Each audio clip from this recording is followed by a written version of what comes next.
I'd like to call this meeting to order this morning. As we gather here today, we acknowledge on behalf of the County of Renfrew and our community that we are meeting on the traditional and unceded territory of the Algonquin people. The County of Renfrew was established in 1861 on these lands, which have been cared for by the Algonquins for thousands of years. We express our gratitude to the Algonquin people for their stewardship of this land and honor their rich history and culture. We also thank all generations of Indigenous peoples who have maintained a deep connection to this territory, and we are committed to fostering respect, reconciliation, and understanding. Please stand for a moment of silent reflection.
Please be seated.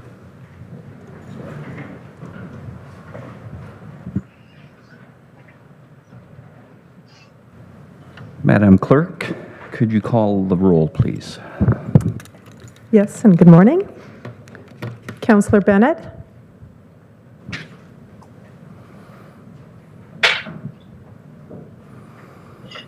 Councillor Bennett.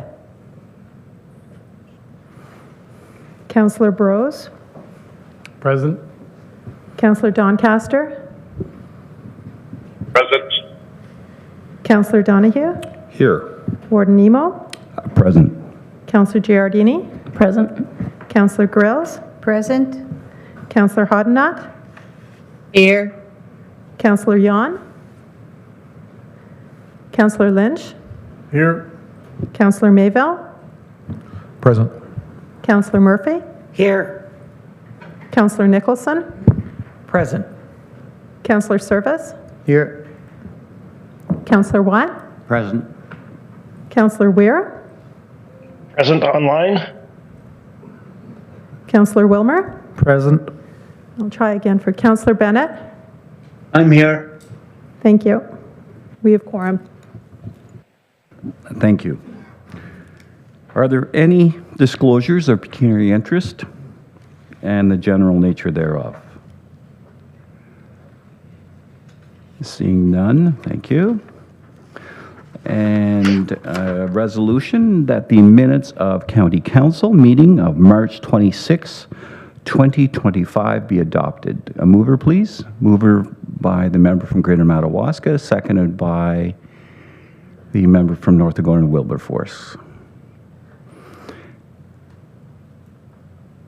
Any comments? Seeing none. All those in favor? Opposed? None. It's carried. Since the last County Council meeting on March 26th, I've attended 7 meetings on council business. Today is Vimy Ridge Day. It serves as a solemn reminder of the courage and sacrifice displayed by the soldiers at the Battle of Vimy Ridge. We honor their legacy and reaffirm our commitment to preserving the values of freedom, peace, and remembrance for future generations. I've been fortunate to have been to the Vimy Memorial 3 times now, and it's one of probably the most sacred places for Canadians. And I encourage you to go if you can, and/or we should really encourage the secondary students and post-secondary students of today to attend. When you take a walk through some of the tunnels and just the grounds where you're still able to walk, it's quite an overwhelming experience, and I hope everybody gets the opportunity to share it. I would like to congratulate Billy Deneau on the announcement from Premier Doug Ford on being appointed Parliamentary Assistant to the Minister of Tourism, Culture and Gaming. This is great news for the County of Renfrew to have Billy named in a prominent role relevant to our region. April 22nd is International Earth Day. The County of Renfrew has always been a proud steward of the environment, and through our Climate Action Plan, we will continue to protect and commit to addressing climate change. The Climate Action Plan Advisory Committee is a key step in guiding us in creating sustainable practices and ensuring the community thrives while safeguarding our natural resources.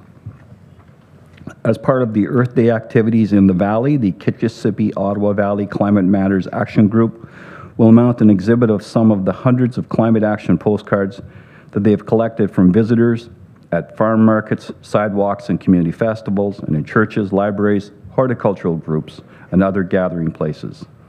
The art on these postcards were created by youth and young adults across the Ottawa Valley. This exhibit will be in the county's main lobby from April 16th to May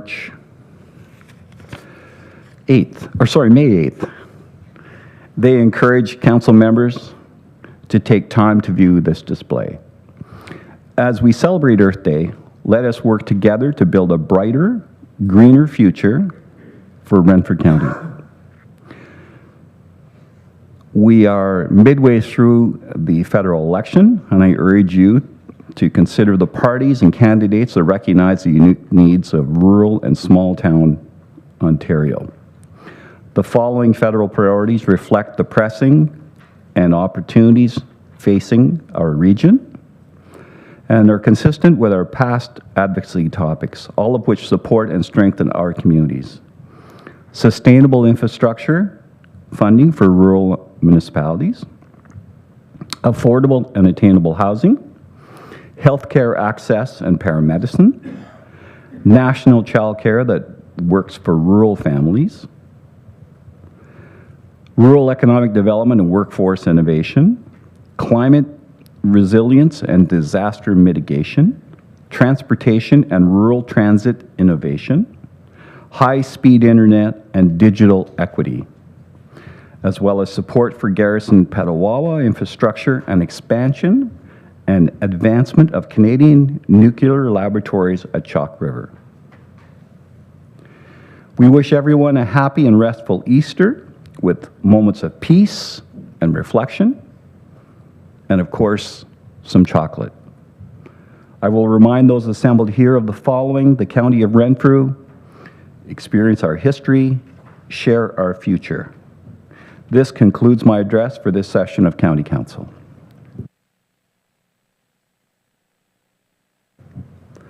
We have 2 delegations this morning, and so we have Shayla Brecken, who is the Executive Director of Renfrew County Community Poverty Action Network.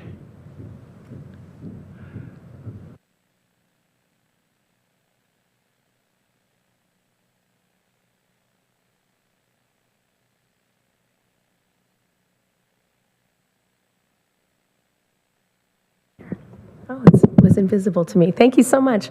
Thank you so much, Warden and Council, for receiving me today. Thank you to the staff for attending, and to Gwen Dombrowski and Melissa Marquardt, who helped me to arrange this delegation. My name is Shayla Brecken, and I'm the Executive Director of the Community Poverty Action Network, known around here as CPAN. I've been in place in this role since August of 2023 and was the successor of Lynn Smith, who organized this program and charity for the previous 15 years. It is my great pleasure to be joining you here today to update you and include you on some of the important work that CPAN is undertaking, and to bring you forward into our new strategic plan moving forward.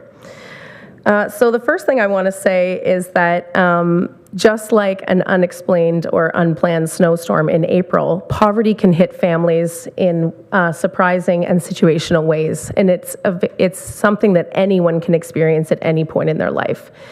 We know that the cost of living and the challenges to access resources and benefits here in our county is a prominent issue, and this absolutely translates to a very troubling statistic that 1 in 5 children in Renfrew County are currently living in poverty, and we know that those statistics vary by municipality. Our organization actually has its roots in helping youngsters who are experiencing mental health challenges through the Phoenix Center services. The CPAN program was actually born out of observing a need among those clients that it's very difficult to work on your mental health if your basic needs are not met. And so CPAN became a program within the Phoenix Center of Family and Children in order to address that directly. This expanded over the following 17 years to include broad access across the county in all corners, including the municipality of Whitney or South Algonquin. And so we do great work each year and have offered programs such as Tools for School and Operation Snowsuit to approximately 750 children across the county. But if we're doing the math, it means that we are missing some children that need us. And furthermore, when the Phoenix Center was the sponsor of our organization and program, there was a steering committee leading this community group and empowering the executive director to do the good work that they were doing. And over time, this created an opportunity for the steering committee to examine independence. And so CPAN was independently incorporated in April of 2022 and achieved our charitable status at the same time. And so this means that we rebranded to acknowledge that child poverty is not a child issue, it is a community issue, and that it takes a village to raise a child. And so we are all deeply involved and must contribute to this widespread problem in our county. So after this rebranding occurred, it means that the definition of how we serve and who we serve has broadened as well. CPAN in the past was a direct beneficiary program for poverty relief, offering backpacks and school shoes and warm snowsuits and boots to those 750 clients across the county. We mobilized dozens of volunteers to get those goods to the places that they need them most, and we do that each year over year with excellent partnerships with our donors and our strategic partnership with Tim Hortons Smile Cookies. So if that's not translating well, what it means is that we are 100% donor funded. There are no government dollars that reach our agency unless we are applying for special project granting. And so this means that all of the solutions that have been created at CPAN to this point have been community driven and donor funded. And so this means that in today's climate, CPAN must evolve. And when I came onto the helm at this organization, the first thing we did was measure and evaluate our programs for system change, for impact in the family group, and for usership ease. And what we determined is that the programs that we offer can be more flexibly accessed. They can be more timely in their response, and they can be more custom in the way that they respond. And so instead of offering core programs, we have blended all of our services into this really unique system called The Village. And I'd like to explain to you the benefits of this type of program. So The Village is a simple concept called give help, get help. So if you are a person in need who is raising a child, whether you are a teacher, a social worker, a parent, a grandparent, someone involved in the child welfare system, you can create an opportunity to give help or receive it. And so when people join the Get Help side, it means that they have onboarded into our portal, which we see from the back end, but the client sees simply what do you need? Question.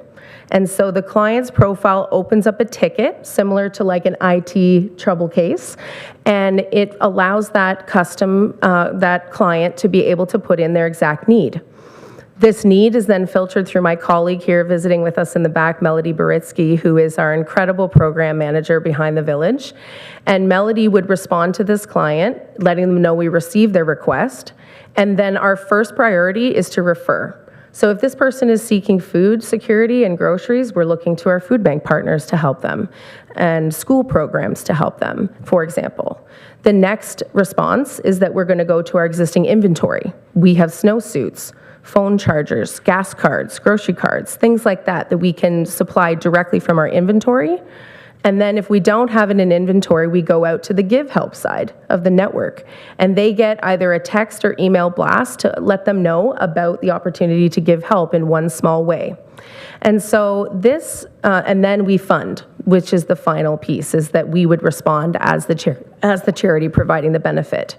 And so what this enables is it enables further referrals and connections to know that we're not duplicating services across the county. It allows us to collect the data of what is needed when and where in our county based on exact need and the time that it is needed and from whom it is needed. And we can pull reports to be able to inform this group and others of the priorities of your communities, the needs of your communities, and who is cycling through the system and could achieve some intervention strategies. And so this village mentality is about creating a network and formalizing it. CPAN has always worked this way. And now we get to work with it inside a technology solution that will allow us to produce that data and evidence to let us all know what's happening and when. The ultimate goal of this is to broker connections. Belonging and feeling important in the community goes well beyond relief programs. We must be able to create the systems and support for people to feel a part of their community and engaged in their community. And so the simple reality is that we've paired the Village Relief Benefits Program with an engagement program. So we have designed a program that involves 5 key partners: place, host, which is CPAN, the client group, a facilitator, and a sponsor. So that the goal of this mini event is that it would break even every time, that people could come and freely share information that they value, such as how to stretch a chicken, how to use one whole chicken to make 6 meals for your family workshop, how to can, how to grow your own food, how to budget, what is the credit system and how does it work. So we have a number of facilitating or teaching partners that come from the volunteer community and will be sponsored to deliver that workshop or facilitated activity that then translates into direct learning and connections among the community members that attend, with CPAN as the host. We have already established a pilot relationship with the Pembroke Library to be able to offer the first initiatives of the mini engagement events, and our aim is to spread this across the county in all of your libraries, in all of your community centers, and working together with you all and your staff on those initiatives. These engagement programs are purely designed to create belonging, connection, and free information sharing. As we know, people share and trade information in rural places all the time, and it's about creating the invitation and the space to do that in a formal way. We will also measure and track the results of these programs and determine how the community constellations are forming. This is a crucial part of mapping who is helping and when. And so we are pairing this initiative with a research study about how benefits and help is exchanged in the community. It's happening informally. I bet you there are people in this room, grandparents and parents, who are supporting their adult children. And so this is an important part of understanding how is poverty being addressed and how are gaps being filled right now in Renfrew County. So this research project will be headed by Terry Lynn Suckle, who is one of our board members, taking on this study, funded by some special granting and led by a sociologist. The final thing that I want to talk to you about is our social enterprise. So my passion is in small towns and small business and youth together. And I believe that it is important for us as a charity to acknowledge how many small businesses have sponsored and how there is a lack of a reciprocal relationship for those businesses. And so what we have piloted over Christmas was a beautiful idea of creating custom products with small business that are sold on a gift Gift That Keeps Giving website, the CPAN shop. So this particular pilot was with a local children's author, and she created a book and a coloring book companion that we sold at Christmas markets this year for $30 for the two. This enabled an $8 profit line to go to us as a charity and an $8 profit line to go to the small business who is also raising children in a difficult situation. And so what we have done through this social enterprise and business opportunity is we've created proof that people want the shop local. We know that. That's very Renfrew County. But to be able to shop local and give is the ultimate shop local experience according to our pilot results. So we are embarking on product creation that is exclusive to the CPAN shop so that we don't cannibalize sales at their existing businesses, and to be able to market and promote these on Mother's Day, leaving school, teachers' presents, Halloween goodie bags, all the things that you could think about that you already buy. Why don't we offer them right here and gather those small business clients together to be able to do that? My 10 minutes is up, but I want to tell you one story. May I have one more minute, Warden? Thank you so much. I want to talk to you about the proof and the evidence there. See? I'm a swim coach by trade, so everything's a timed event. So I want to share with you a very recent story, and if you follow us on Facebook, you may have seen this last week. So we got a ticket, Get Help. This youngster, who is a talented musician and was pointed out by his teacher as a very gifted guitarist, said, "You should be practicing at home. This has a real opportunity for you." But there was no instrument to take home. There was no amplifier to take home. So his parent, who attended the Christmas event that we had, where we had free photography and hot chocolate bar and gifts, we collaborated with the Kiwanis to provide that. And they learned about us, and they asked us for a bass guitar and an amp. Could we try to source this? And within 6 days, a donor from 68 kilometers away gave us a guitar and an amp, and 2 donors in the city of Pembroke gave us enough money to support the mileage and the transfer of goods for shipping that product. 6 days, $750 value, achieved purely because of the hearts and the love here in Renfrew County. So we know this happens. We know that when barns burn, people come together. We know that when people lose their children, they come together.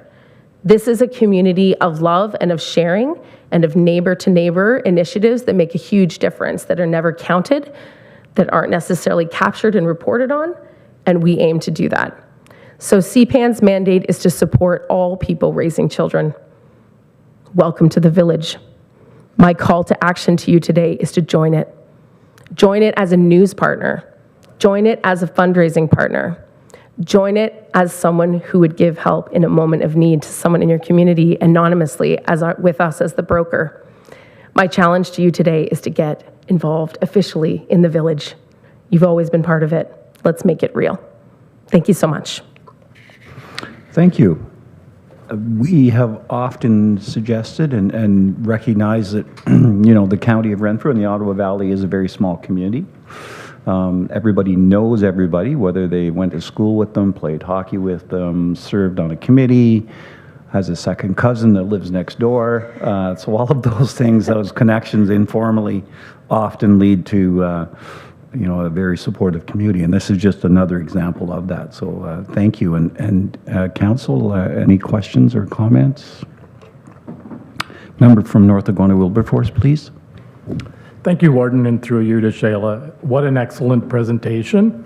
And I'm so pleased to hear that you're starting to launch some of these initiatives at the library.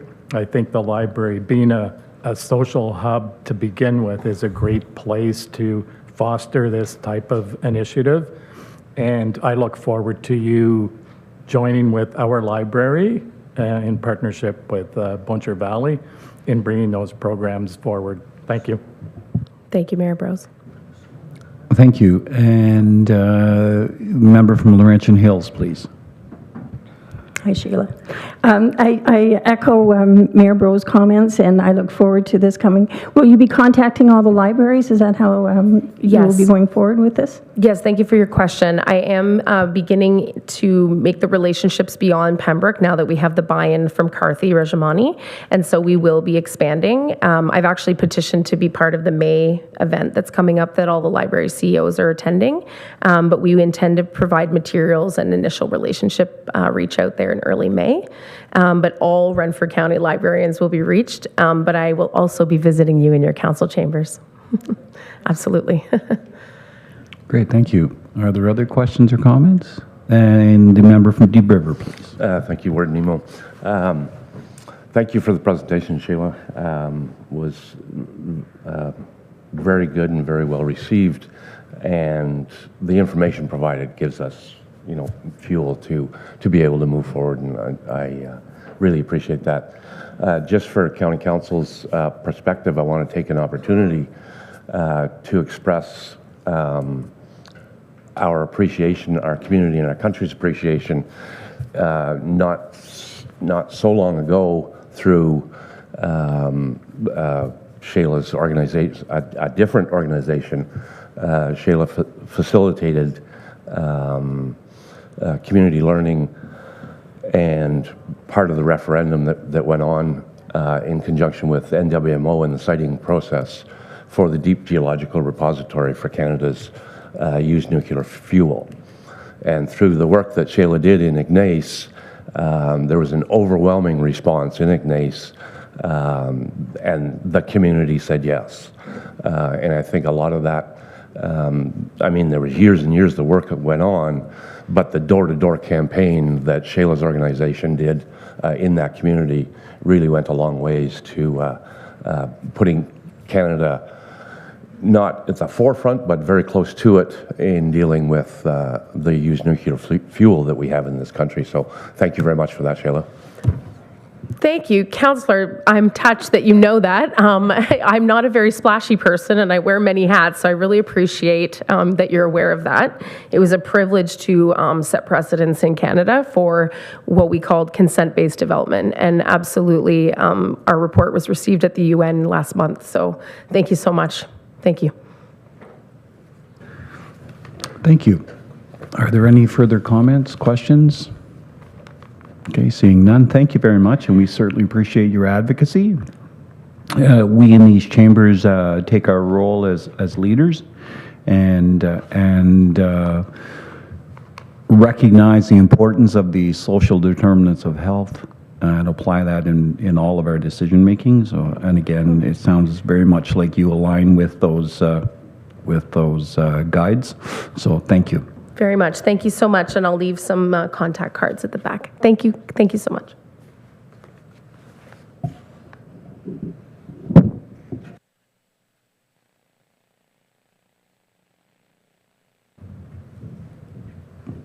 And now we'll call Mr. Lee Perkins, the Director of Public Works and Engineering, to review the Rural Transportation Review. And Mr. Perkins. And please be gentle with him. It's his first time making a public presentation.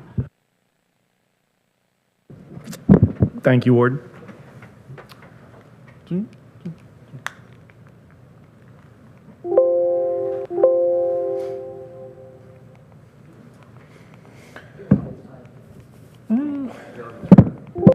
There you go. It's a very short presentation. I won't take much of your time, I promise. Come on back. Anyways, right off the bat. So, good morning, County Council, and thank you for the opportunity to speak on getting our residents on the move in the County of Renfrew. So, it's exciting times to say the least. So, rural transit in the County of Renfrew. So, staff and we went forward and did a study at the behest of Council. So, we've looked into a number of different systems throughout the County of Renfrew. So with that, sorry. So as you can see, I'm not going to read the slides to you. And we did give you a in-depth study. So just a few comments. So rural transportation is a fundamental issue. So not merely just commuting for medical appointments and for any other things that move around the county. There are a number of operators in the county that move people around. What we're finding anecdotally, and of course meeting with people that are in the industry within the county, is there's a whole bunch of other things that are happening, not just moving your family members to a medical appointment or to some appointment somewhere. Like there's people that need to get to work. There's people that would like to move around the county that can't right now because of lack of a vehicle or just lack of transportation to get around. So rural regions closer to urban hubs. So obviously the county of Renfrew is blessed with 4 major centers, being Deep River, Aaron Pryor, Pembroke, Renfrew, Aaron Pryor. So what ends up happening is the rural that feeds into those urban centers, they stay stagnant. Their population grows a little bit here and there, loses a little bit here and there, but those people mostly are moving into the urban centers for work. So for example, Chalk River, Garrison, Petawawa, the aerospace company in Aaron Pryor. And of course, then on the other side of the coin, there's Hodemans and Shaws, which is a massive, and agriculture is massive in the county of Renfrew. So those people are transporting out to the rural to go to work. So it's very diverse. It's not like a city transit system where people congregate in the business sector or in the industrial center. This county of Renfrew is very fluid in how people move around within it. Interesting things that we found was the median age, for example, in Ontario is 40.4, and the county of Renfrew sits at 44.8, so our county is a little older. So what we're finding is seniors are actually leaving rural areas to move into closer to medical appointments, to doctors, that sort of thing. So the population is aging, but those people are moving away from their rural roots. The study overview was, we went out and met with all these people. So these are people that are providing some sort of service in the county of Renfrew, and then there's other services. So one of the visions was we'd speak to the bus people, and when the buses are not picking up children, we could retask them to move people around the county. Unfortunately, that's not functional. We met with them, we actually tried to do a pilot with them, but unfortunately it can't work because by the time the bus picks up the people that we need to get to, the dream was we were going to move people from the Westmeath, Beachburg area into the city to go to Walmart during Christmas. And we were going to pilot it for a couple of days. Everybody was excited. It was going to be great. It's going to be beautiful. Beautiful. It's going to be a great thing.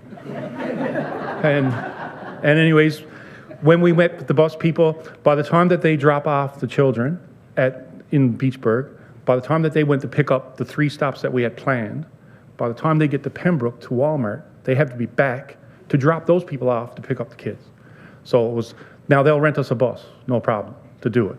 But the dream was we could task all these operators that are working in the county, task them with, the easiest way to describe it is like Uber, right? So if Mayor Gillis is coming down from Ralston and she puts it on her app her Stone Cliff or somewhere nice along the Ottawa River, if she's coming down from there, that it shows up on an app that you could potentially pick up 3 more people on your way down. Now, that's the ultimate dream of rural transit.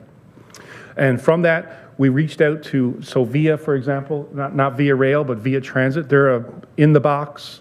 We pay them X millions of dollars. They run the system completely. So they're actually operating in a number of rural municipalities in Ontario, and they're having some success. Now, still brand new, so give it a couple of years because there's one city one rural in Essex County that they worked with that didn't work. So they went for a year pilot and they shut it down. But right now it's working in, it's not Sudbury, it's up there somewhere. It's above the 49th parallel. Yeah, Kenora. Yeah, it's working in Kenora, that's correct, thank you. So Care4, everyone's aware of Care4. Fantastic people, absolutely fantastic to go meet them. Totally involved in the community. They're moving people around the county, also to Ottawa and back and forth, and they're doing a fee for service. And then the dream was that we could do an Uber like them, so they're going to Ottawa. So you put it on your little app, and anyways, that didn't functionally work. Then of course, in the report, there's a couple of case studies that show a number of areas that it works and a couple of areas that it failed. And the focus areas for current services, the supply and demand, and the variable options. So we met with the Transportation Consortium. Voyo is I actually met them at Roma. They also do a transit in a box for a fee. They'll come in, they take it all. The County of Renfrew, we haven't did a full cost analysis yet, and I should thank Melissa Marquardt before I go any further. She's helping me with, possible grant alternatives. As you may or may not know, transit is a losing operation. Similar to you people have recreation facilities, it's the same idea. So we can get grants to cover some of the operating costs. Thankfully, the federal and provincial governments does have grants for that, and we can offer fees, but it'll be a no profit for sure, obviously. And also we met with Lanark Transit. So Lanark Transit, once you get through all of this, and hopefully once we develop a committee and stuff, and the executive director, she's willing to come and talk to us because they started from the grassroots, 3 units. Now there's 17 units. They're doing multiple stops. It's truly a success story for a rural transit system. Again, they're nonprofit, but all the county money flows through the county into that transit system. So it's very, very well done. Yeah, thank Melissa. That's good. I had the note there to thank Melissa. So some of the key findings.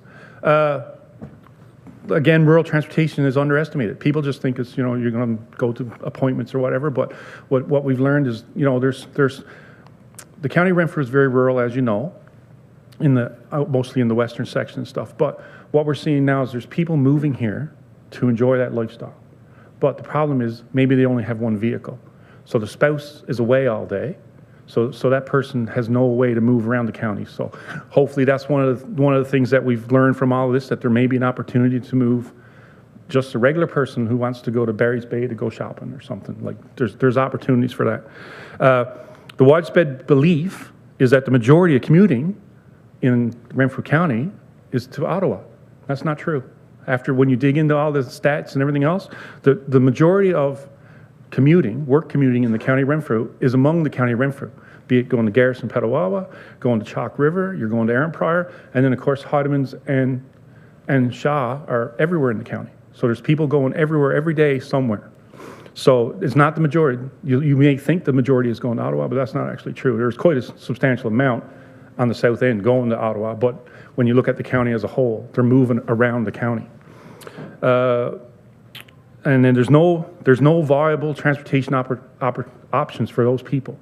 So everybody essentially is relying on a personal vehicle, a friend or family member to move them around the county. And you'd be surprised when you dig into it how many family members or close family friends are moving seniors around for appointments. And thankfully, we're in a community that people do that for people. But we're getting to the point where there's an opportunity to do stuff. There's a number of available options outlined in the report, and when you read through it, you'll hopefully, I was hoping to get a lot of feedback, so if you get a chance to go through it, any feedback you got is fantastic. And then the key recommendations from all of this was that there's no in-the-box solution for the County of Renfrew. County of Renfrew is special, but it's not a tough nut to crack. There's lots of rural opportunities throughout, not only just Ontario, but throughout the world that are moving rural people around at cost neutral, hopefully, but it does cost money. But there's places out there doing it, and of course, as I alluded to earlier, rural to urban is just part of the issue. It's rural to rural. It's the whole system. Like if we were to develop a OC Transpo, for example, like it would be just mind-blowing, like how much it would cost. But to do a service to the people, which is a dial for service, or the dream again is multiple share rides. As you've seen, like on the cover, there's a little small SUV. So that's exactly what they're using in Kenora now. As a transit, they do have to have a accessibility vehicle. There has to be one in the fleet. So if someone does call and needs an option to get somewhere and they don't have they have accessibility issues, then we do have to have that unit for that purpose. And then a number of options available as outlined in the report, but anecdotally, again, family members are what's moving people around the county. There are a number of operators, but mostly it's your family members. Again, key findings is the technology is there now, right? The issue we got is there's not enough cell coverage in some places. So again, Lanark County has the same issue as we do. They have an actual hard phone number that you can call. So once you're in the loop, you'll know, right? But eventually, as cell coverage gets better, the apps that all these providers are using will be available to everybody. But up until that point, there's still a hard phone number you can call and say, I'd like to be picked up on Tuesday. So people get stumbled in that somewhat, but it's not an issue. It's, people have been using phones for quite a while, I believe. Cell phones recently, but before that, you dialed your neighbor's number, and that's how it worked. So, and with that, those key recommendations. So, yeah, so the proposed next steps are to develop a working group. And again, we're transportation engineers, so we got to tell you to get out of your cars and ride your pedal bikes. But we also have some common sense. We know that other than Ron Mouse, there's not many people that ride from Bonnechere Valley to Pembroke to a meeting. But the opportunities are there now with the trail system for at least some people to use active transportation. So an interesting stat while doing all this, the city of Ottawa, only 8% of their population actually use their active transportation system, and they spend hundreds of millions of dollars to give people the option. So as transportation engineers, we always have to give people the option to do active transportation, multimodal, however you need. Like the County of Renfrew is fantastic. We have an excellent trail system for quads, dirt bikes, if you want to commute that way. So that's I just have to put that in there just to keep the transportation people happy, because when you see our master plan come forward, there's a whole section on active transportation and how we're going to move people from Aaron Pryor to Renfrew and to Pembroke on pedal bikes. But if you ride a pedal bike, fantastic. Please continue to do it. Do it year round. Do it as much as you can. Keep yourself in good shape. But we know there's opportunities for people to still move around on motorized equipment. Also, once we get into this, we'll obviously tackle a feasibility study, because we haven't done a cost assessment or anything on this yet. Anecdotally, we spoke to Lanark, and currently, knock wood, they have a $2 million system, and the city or the county itself is paying $90,000. The rest of it is all either fee or grant. Now, what's going to happen to those grants? Because the second question on the grant application is, if the grant goes away, what happens to the service? So it was interesting to see. And also, in dealing with the city of Pembroke, Angela Locke, the treasurer, she's in the process of implementing service to people model. So an Uber type system run by the city. So in our case, because we're the County of Renfrew, we're not bleeding edge, we're leading edge. We let the city of Pembroke see how their system works out, and then we'll have lots of feedback. And Angela's been very helpful so far. So, with that said, let me see, what's next? Oh, questions. Yeah, so as I alluded to, there are a number of successful rural transit models out there, and I know my team looks really forward to, hopefully, finding a Renfrew County solution, as my good friend Mike Nolan would say. And with that, are there any questions? Okay, thank you very much. Very you. informative. And we'll move to North Argona Wilberforce, please. Thank you, Warden, and through you to Mr. Perkins. So pleased to see that the county is taking on this initiative, a partnership that our municipality has with Bonnechere Valley and Whitewater is moving forward with 3 electric vehicles and charging stations. But this is just the leading edge, I think, of a much greater solution. For instance, in our municipality, one of the major challenges that our Mennonite community has is that they have to spend a lot of time by horse and buggy to get to Cobden to catch the bus that takes them back and forth from Ottawa.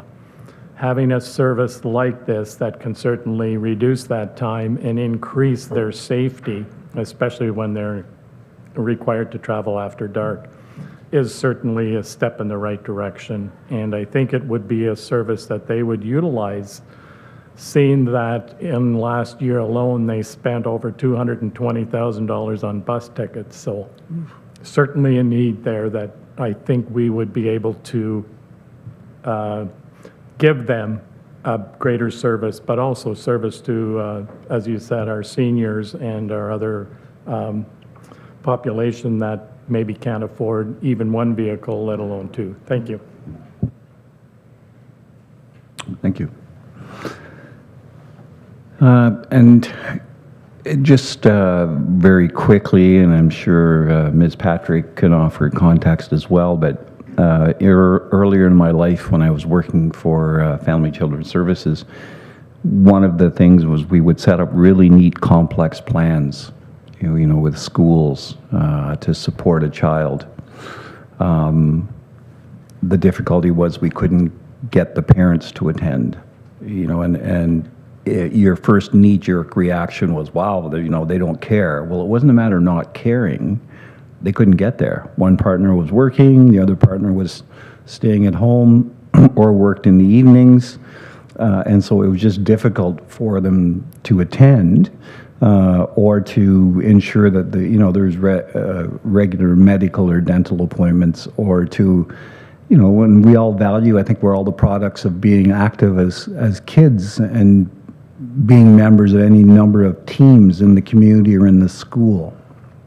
And some of our kids weren't able and still aren't able to do that because there is no transportation. Again, one vehicle, and the driver may work 100 kilometers, 200 kilometers away, can't be back at 4:30 to pick somebody up at school, or can't be back in time to pick them up and take them in for practice at 6 or a game on Friday afternoon. So, I think this goes well into the health of our community when we talk about this. So I'm so glad that, our many conversations have resulted in this very informative study, firstly, and then secondly, we're not done. We're not done yet. We're still on the road to some kind of a transit solution. So I see Boncher Valley, the member. No, okay, I see Petawawa and then North Agona. Thank you, Chair, and through you, thank you, Lee, for this presentation. I think it's a valuable presentation and something that the county hopefully can implement sometime soon. It's great to hear that Lanark has implemented some sort of system and that it functions properly and successfully. So I have a couple of questions for you. I noticed at the bottom of the triangle it says feasibility study. So I'm wondering, did the county get a grant for that feasibility study? And I can speak for my own municipality that we have received a grant to do a transportation feasibility study. So maybe there are some other municipalities who have received the same. So I guess what I'm wondering is, would it be better for all of us to get together and do one massive Renfrew County study rather than all these individual studies and spending all of that money on consultants for individual studies, when we could pool our resources and do one massive study? Excellent. Mr. Perkins. Thank you, Warden, and through you. Excellent concept. Yeah, we did apply for that grant, and unfortunately, we were unsuccessful. So what you see from the report is I didn't reinvent the wheel, as you may know. I took 3 consultant studies and combined them to make our own study. So, but a feasibility study is, that's something I'll speak to with the CAO to see if that's an option, because that would be fantastic. Yeah. Supplementary. Excuse me. Thank you, and through you, have you reached out to the Odyssey bus company that has begun business here in Renfrew County with trips to Ottawa as a potential partner for some of these initiatives? We discussed that, but not to that level. But Simcoe County actually uses an excellent model as well, where they have a hard bus line similar to Northland, but it's county run that goes up Highway 7. So it creates hubs, which is, I envision that on Highway 17 for us, is we move people from east to west and to the hub, and then there would be a direct line to Ottawa. So Simcoe County uses that too, right? But it's Simcoe County's bus, not a private group. But yes, I have spoken to Odyssey. And supplementary. My last one, I promise. Thank you, through you. As a sponsor of a recent group of refugees that have moved to Petawawa, I can speak firsthand to the frustrations that some of our newcomers and vulnerable population might be having here in Renfrew County. There's been drives to English lessons in Pembroke and dental appointments in Ottawa. The past few weeks, the school buses have been canceled, and volunteers have had to go pick up the kids to get them to school. So there is a definite need everywhere in Renfrew County for some sort of public transportation system. So I'm glad you've taken this first step. And sorry, Warden, through you. And when you dig into the actual research, you see that it becomes a problem for even retention of people. And again, as you pointed out, newcomers and immigrants. Once you really dig into the research, there's a lot more going on there. Like there's employment barriers because obviously, like you say, as the warden said, you may be your spouse may be 100 kilometers from work, and then you're left at home. And then of course, for the well-being of seniors and individuals, and back to community paramedics, right? That's why the community paramedics was developed. So the paramedics go visit the person, right? So when you dig into the research, it's very interesting. And again, we're not reinventing the wheel. It's been done. It can be done. What the cost is, we'll find out later in life. But I mean, the opportunity to move 100,000 people around the county is pretty exciting. Thank you. And member from Arnprior, please. Thank And you, then Chair. Whitewater. Curious on, Arnprior has home support, Renfrew has Sunshine Coach. Can we task them, because they do have the handicap vehicle, which you said you had to have one, to be part of the thing, but they go to Ottawa, they go to Renfrew, they go to Pembroke, but they don't go to Barry's Bay, they don't go to Eganville. Somehow to massage those two frameworks to make it work? Does that make sense? Oh yeah, exactly. And sorry, Warden, through you. That was some of the conversations that we had with Care For and Sunshine Coast. Was we're not competition. We want to collaborate as much as possible with them. And if we can, in that example there, if we can move people from Barry's Bay to Meet, because we're going to have a accessibility vehicle. If we run a transit system, the county has to have its own accessible vehicle. That's just the deal. So in speaking with those groups, we're not competition. We want to help with your system as much as possible. So if we need to move someone from somewhere to meet with those people, that's the ultimate dream. Now, when you start digging into each individual group that's moving people around the county, is incredible amount of moving parts and how many volunteers they got and how it all works. And that's what you hear. I'm just telling you what I heard, right? Is we only pick up X, we only pick up Y, we don't do this, we don't do that. There's a lot of barriers that, again, common sense would overtake it, but everybody has rules. So sad but true. And supplementary. Thank you, Chair. Well, we know one organization that goes through the entire county, everywhere, and those are the paramedics. Yeah. Thank you. I did, if I may, I've asked Chief Nolan if we could put extra seats in the ambulances, but apparently that's not an option yet. Thank you. And Whitewater, please. Thanks, Warden. I would echo the comments. I think the report that was done and the work that went into being able to write the report, the interviews with the multiple different agencies and community partners, Lee, thank you. I think it's exactly what we need, and I know that our working group will now have a big task ahead of itself in order to take all this and come back with a good recommendation. So I just wanted to offer a couple of comments and maybe a question or two. You heard from NAW that rural transportation is a priority. It's a priority such that we are partnering, the three of us, to take advantage of a federal grant, only because that's who we could gather at the moment. It's such an important issue for the people in our communities. We would have loved to partner beyond that, but that's just a case. But it just shows how important it is for us to partner. When you look at the problem across, and Arnprior, the Ree from Arnprior kind of mentioned it, we have organizations already providing this. They're funded through Ministry of Transportation gas tax. They're funded through Ministry of Health, community service, social community, CSS agencies, home support, right? They're funded through, you name it. There's dollars already flowing into our community. It's just they're all siloed. And we need to find a way for them to work together, and it needs to be an out of the box. It's not one of these things where just give everything to Renfrew County we'll take care of it, and no, we're going to have to find something, and that's going to be a challenge without doubt for the working group. What I'd like to encourage that looks at is that we look at the problem more of a regional challenge. Yes, we're the County of Renfrew and we have a responsibility to that corporation, but Pembroke is an instrumental part of this. We cannot afford to have them doing one thing and the county doing another thing.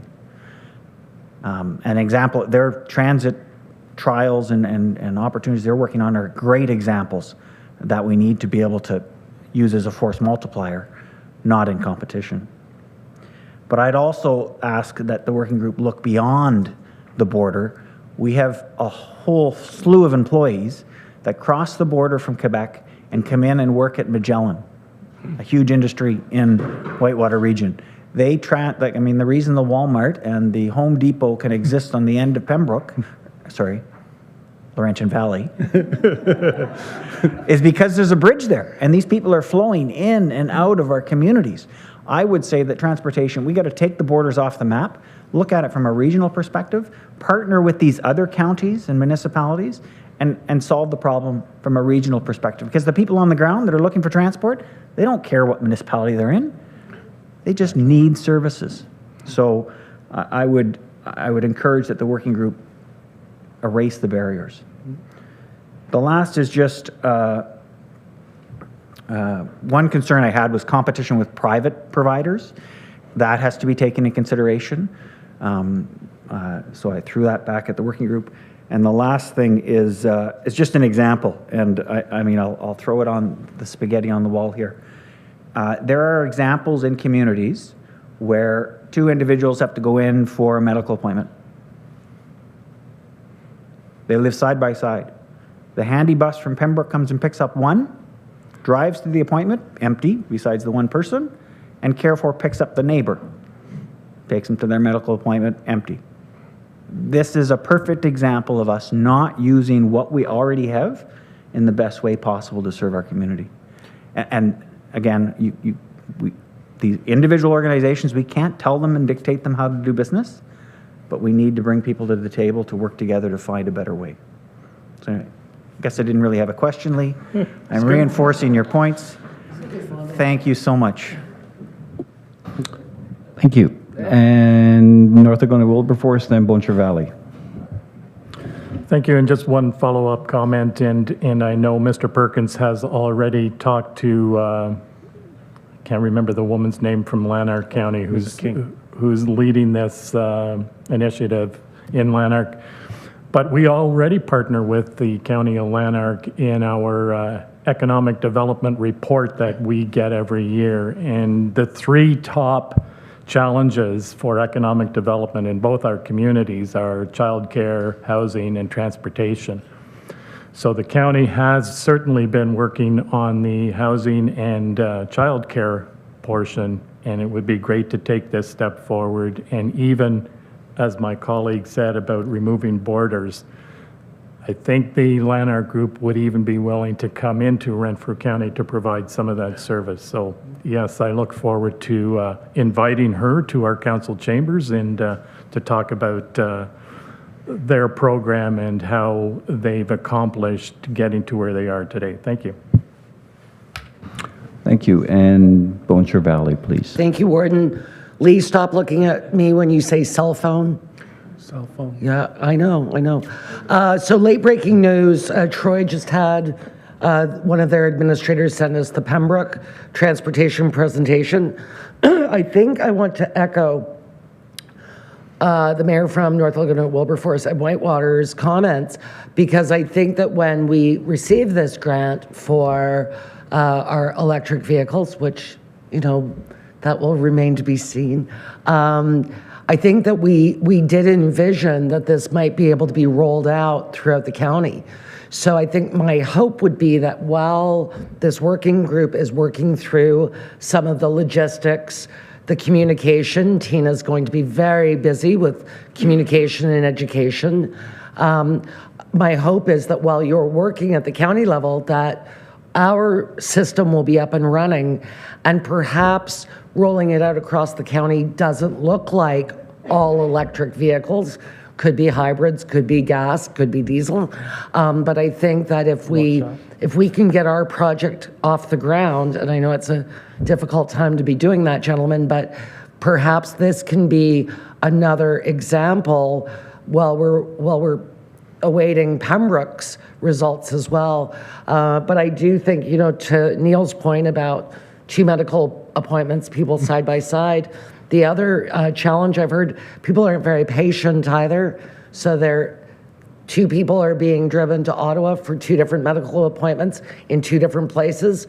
One person's doc is late, which ties up the other person and the driver, and there's stress getting back to the valley. So I think that there's got to be some patience involved for the users as well, and this is something that we've talked about. If we're using it as a ride share, if you're going shopping in Pembroke or Renfrew or Arnprior, you really have to be patient with the people that you're ride sharing with. So there are some logistics that will have to be worked out, but it is my hope that by the time we're ready at the county level, ours is up and running and we're getting some metrics anyway. Thank you. Thank you. Thank you. Thank you, sir. Any other questions, comments? Okay, seeing none, I think in our guts, all of us, I think collectively, when we look around our communities and see all of the various providers, think, wow, there's enough resources if we could just coordinate them that things could happen.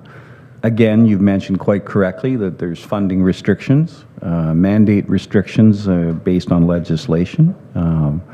Because I think the simplest thing in my mind, without paying attention to the rules, was school buses maybe half or a quarter empty, so load residents on the back and they can come in to their appointments and go back out. So again, it's going to take some time, but thank you very much for this report. It's a great baseline document for us to start, and we keep hearing from our community in these chambers, but largely from the whole community about the need, first of all, and then secondly about some of the solutions that are practiced in their communities. And as you noted, this is likely being replicated in about 280 other communities across Ontario that are largely rural and small.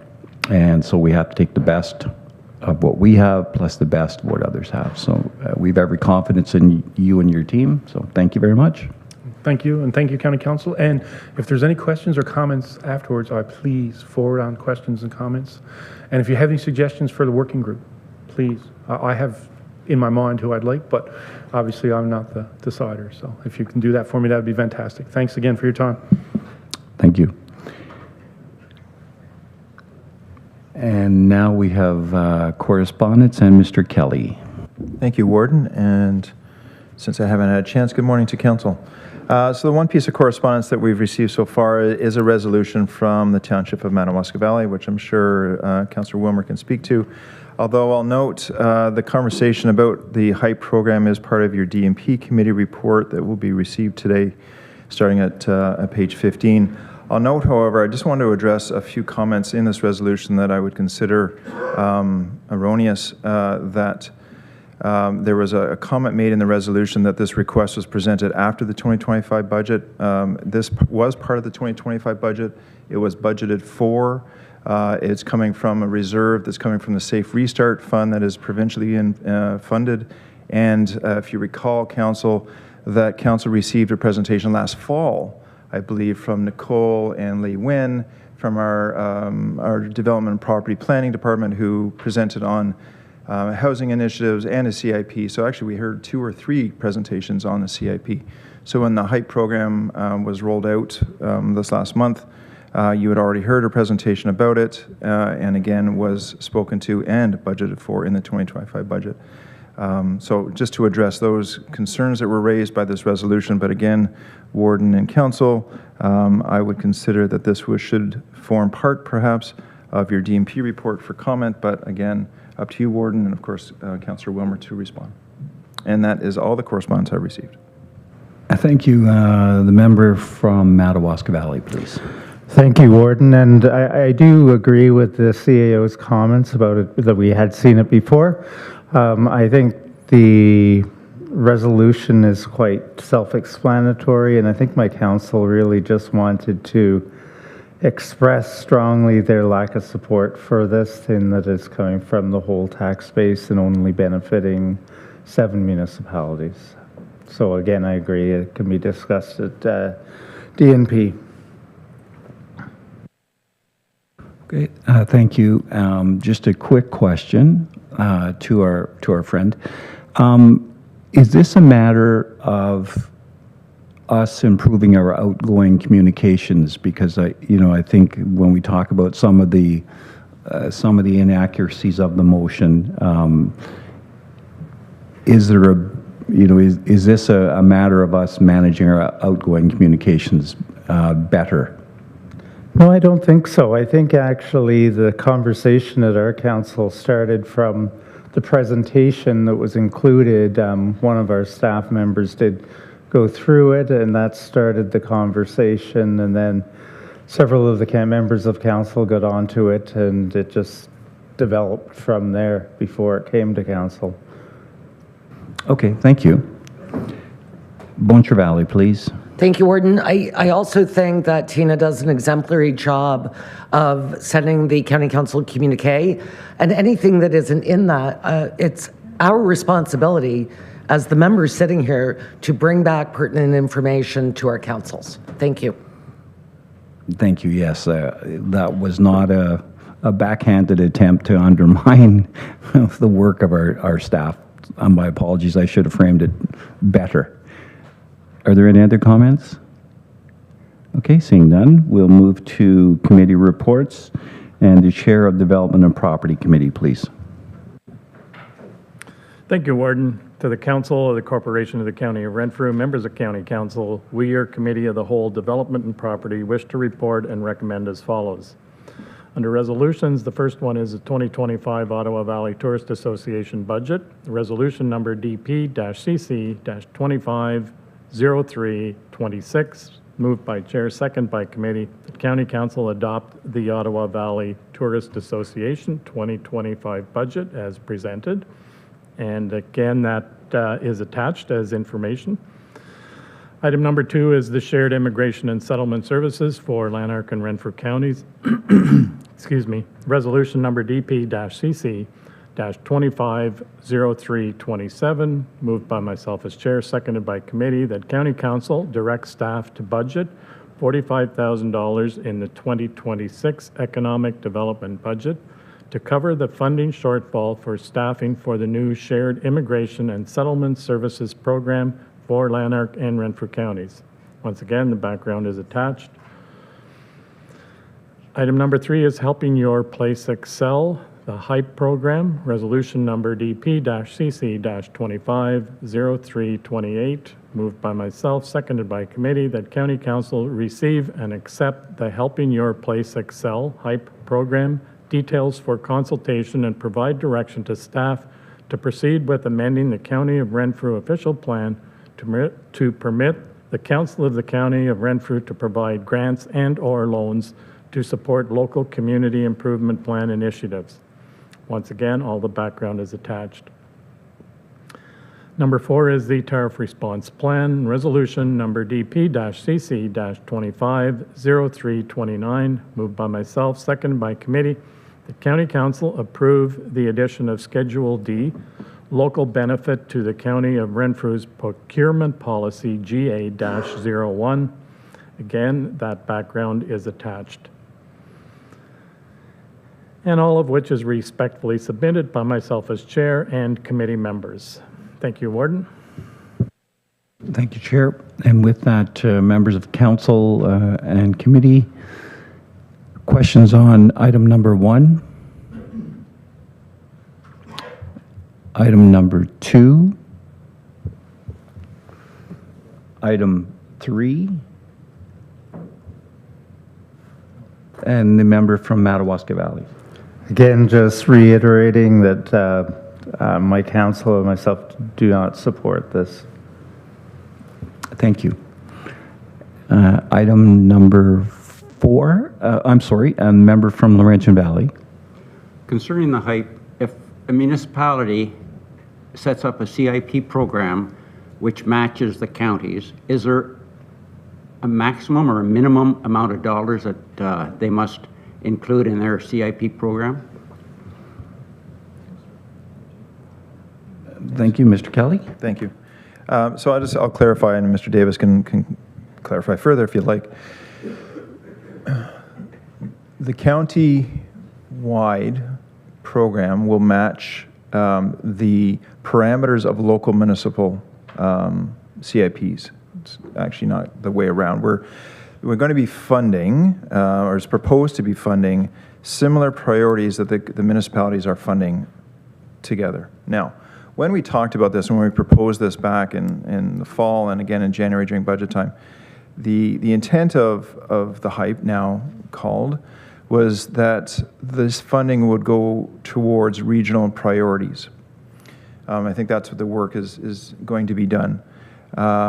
So if let's use an example of a mill in your neighborhood. If your CIP had the mechanisms to fund that mill to implement a new initiative that would hire 30 people. It's likely that those 30 people don't all live in Laurentian Valley. It's likely regional. It's likely that your municipalities around you would do that. So we would look at that as a regional incentive program, right? And that's part of that. So the HYPE will match the parameters within your own CIP and will likely match the dollars. I want to be clear on what's actually being proposed today. Is this the start of the process to get HYPE going? We haven't got there yet. We don't know the actual parameters. All this is doing is laying out the framework for Mr. Howarth, who I see in the room now, Mr. Howarth, to start with the mechanism to change the official plan. There's lots of work to be done with CIP for those communities who have gone through a CIP process to get to that point. Setting the parameters of what is going to be funded, setting the regional priorities, let's say, setting the yearly priorities for that matter. But there's a lot of steps to get there. And I think that's the most important part of today's motion, is that this lays out the next steps to take to get to that point.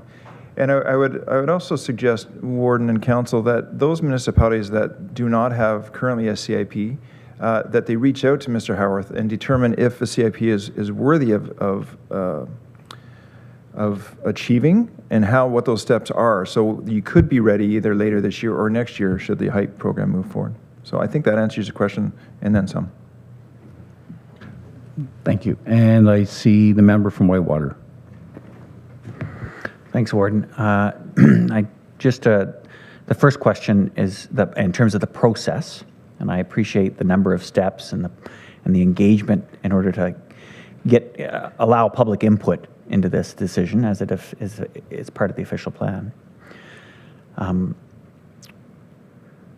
I lost go to my second question. You think it's great, and you're ready to join in myself going to the other 16 members.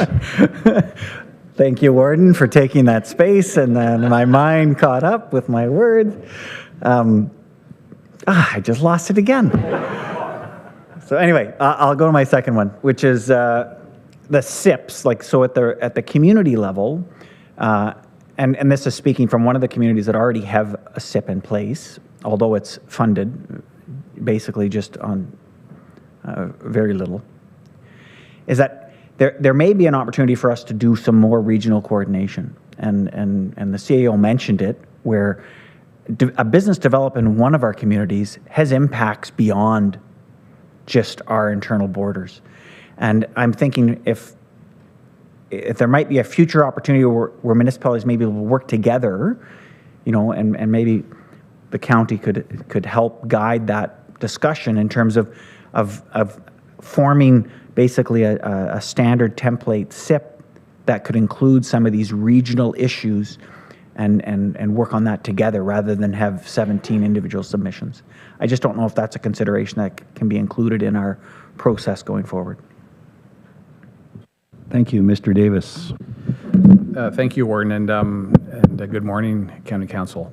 I think just a reminder that the HYPE program, it was called the Regional Incentive Program back in October when we did the RIP. And so with the discussion and the direction from County Council to move forward with an RIP, I thought staff did a good job renaming it to the HYPE.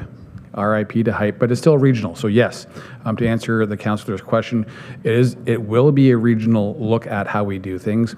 And again, I think I'll reiterate what our CAO just mentioned.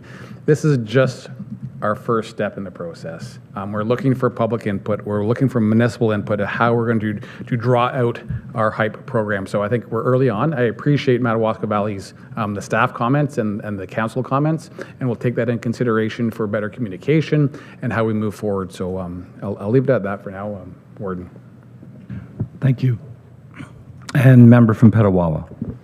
Thank you, Chair, and through you. And if I could just add to this conversation, in terms of there only being 7 municipalities at present time that have CIP programs and will directly benefit from the HYPE program, there will be some regional benefits, and I'll just speak on our personal experience in Petawawa, that we would spend $90,000 in a calendar year on SIP improvements to the community, but that resulted in $455,000 in real money being spent through contractors, developers, whoever came and did the work.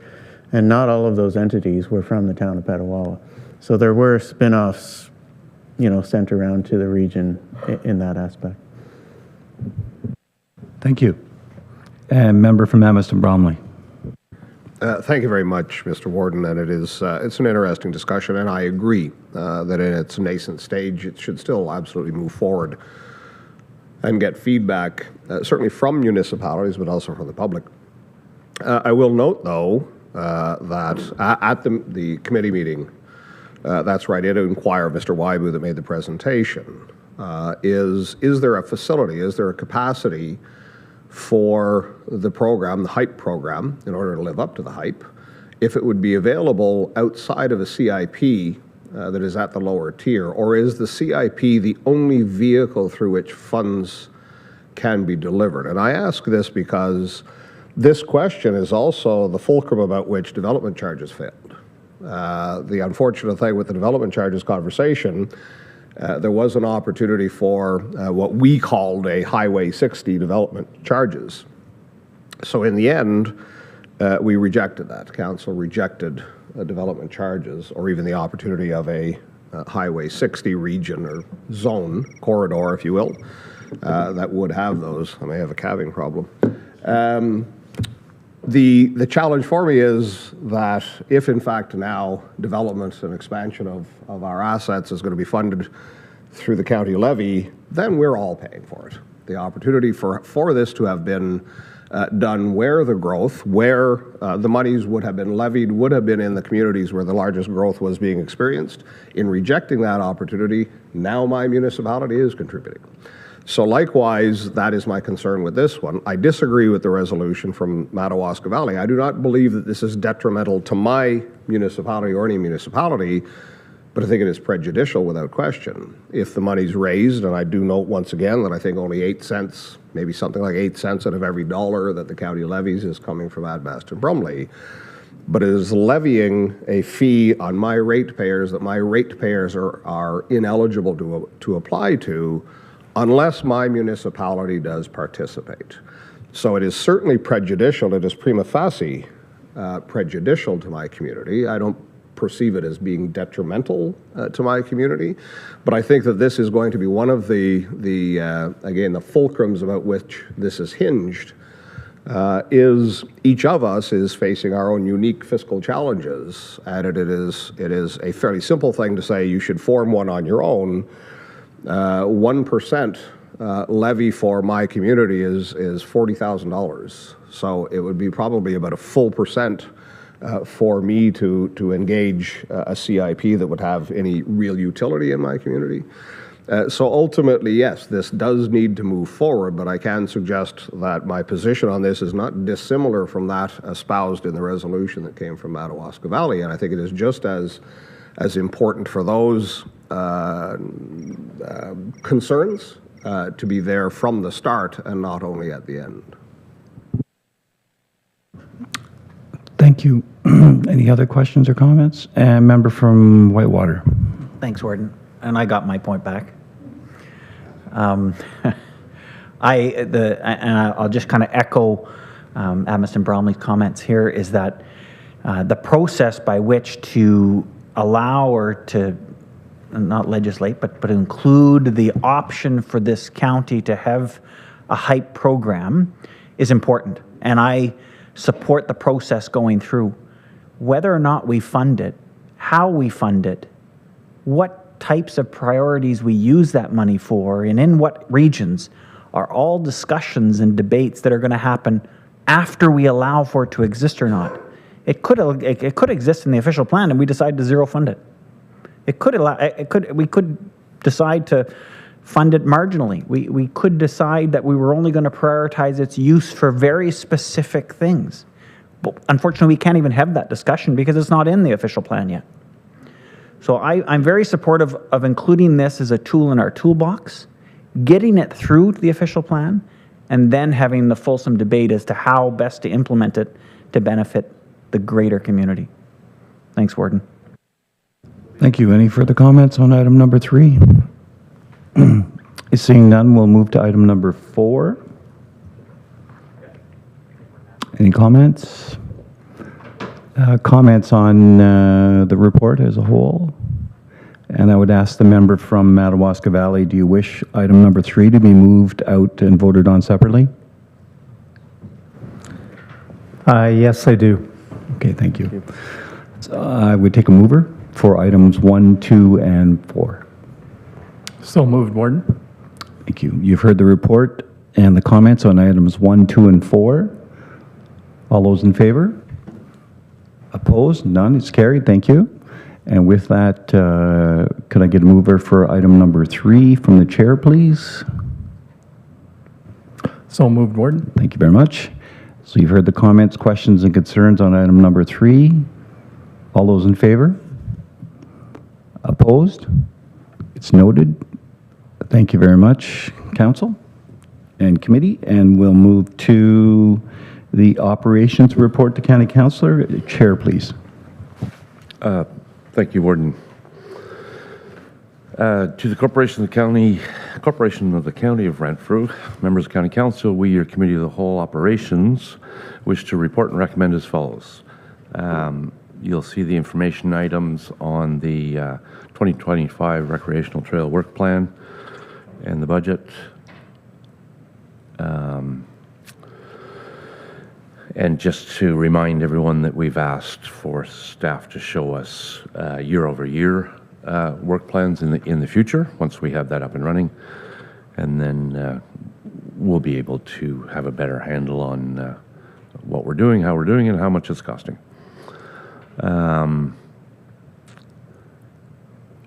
Item number 2, the purchase of 3 light-duty pickup trucks. The evaluation at committee on the difference between conventional hybrids and EVs, and the explanation that staff went through on that, and the recommendation is there.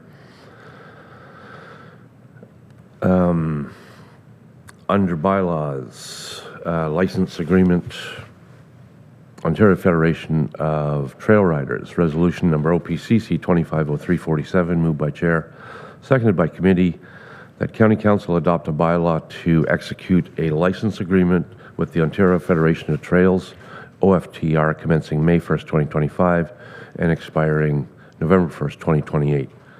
And the background is there.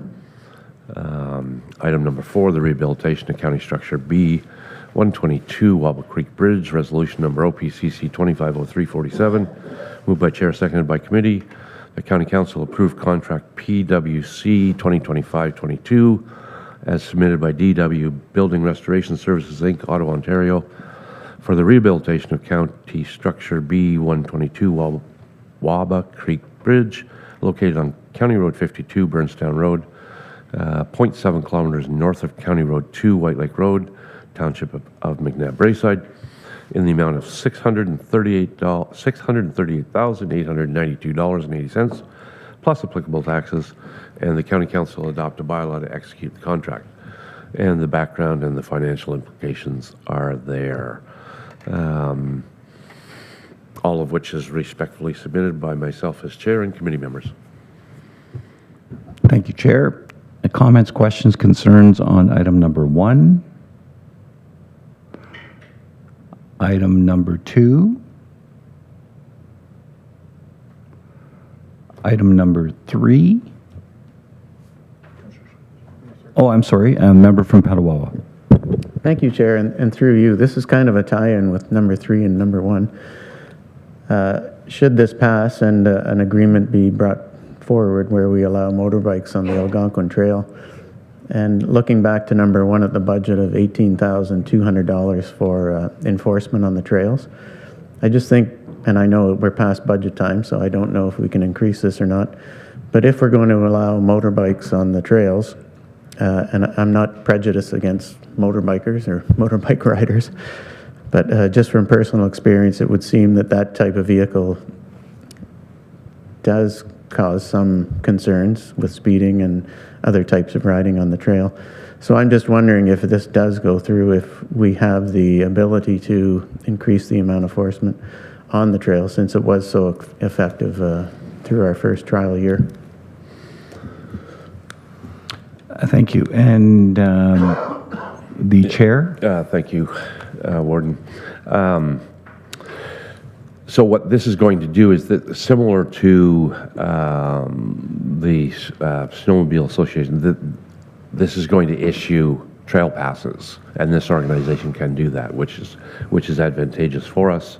And then the amount of money that we've put into the work plan is an increase over 2024.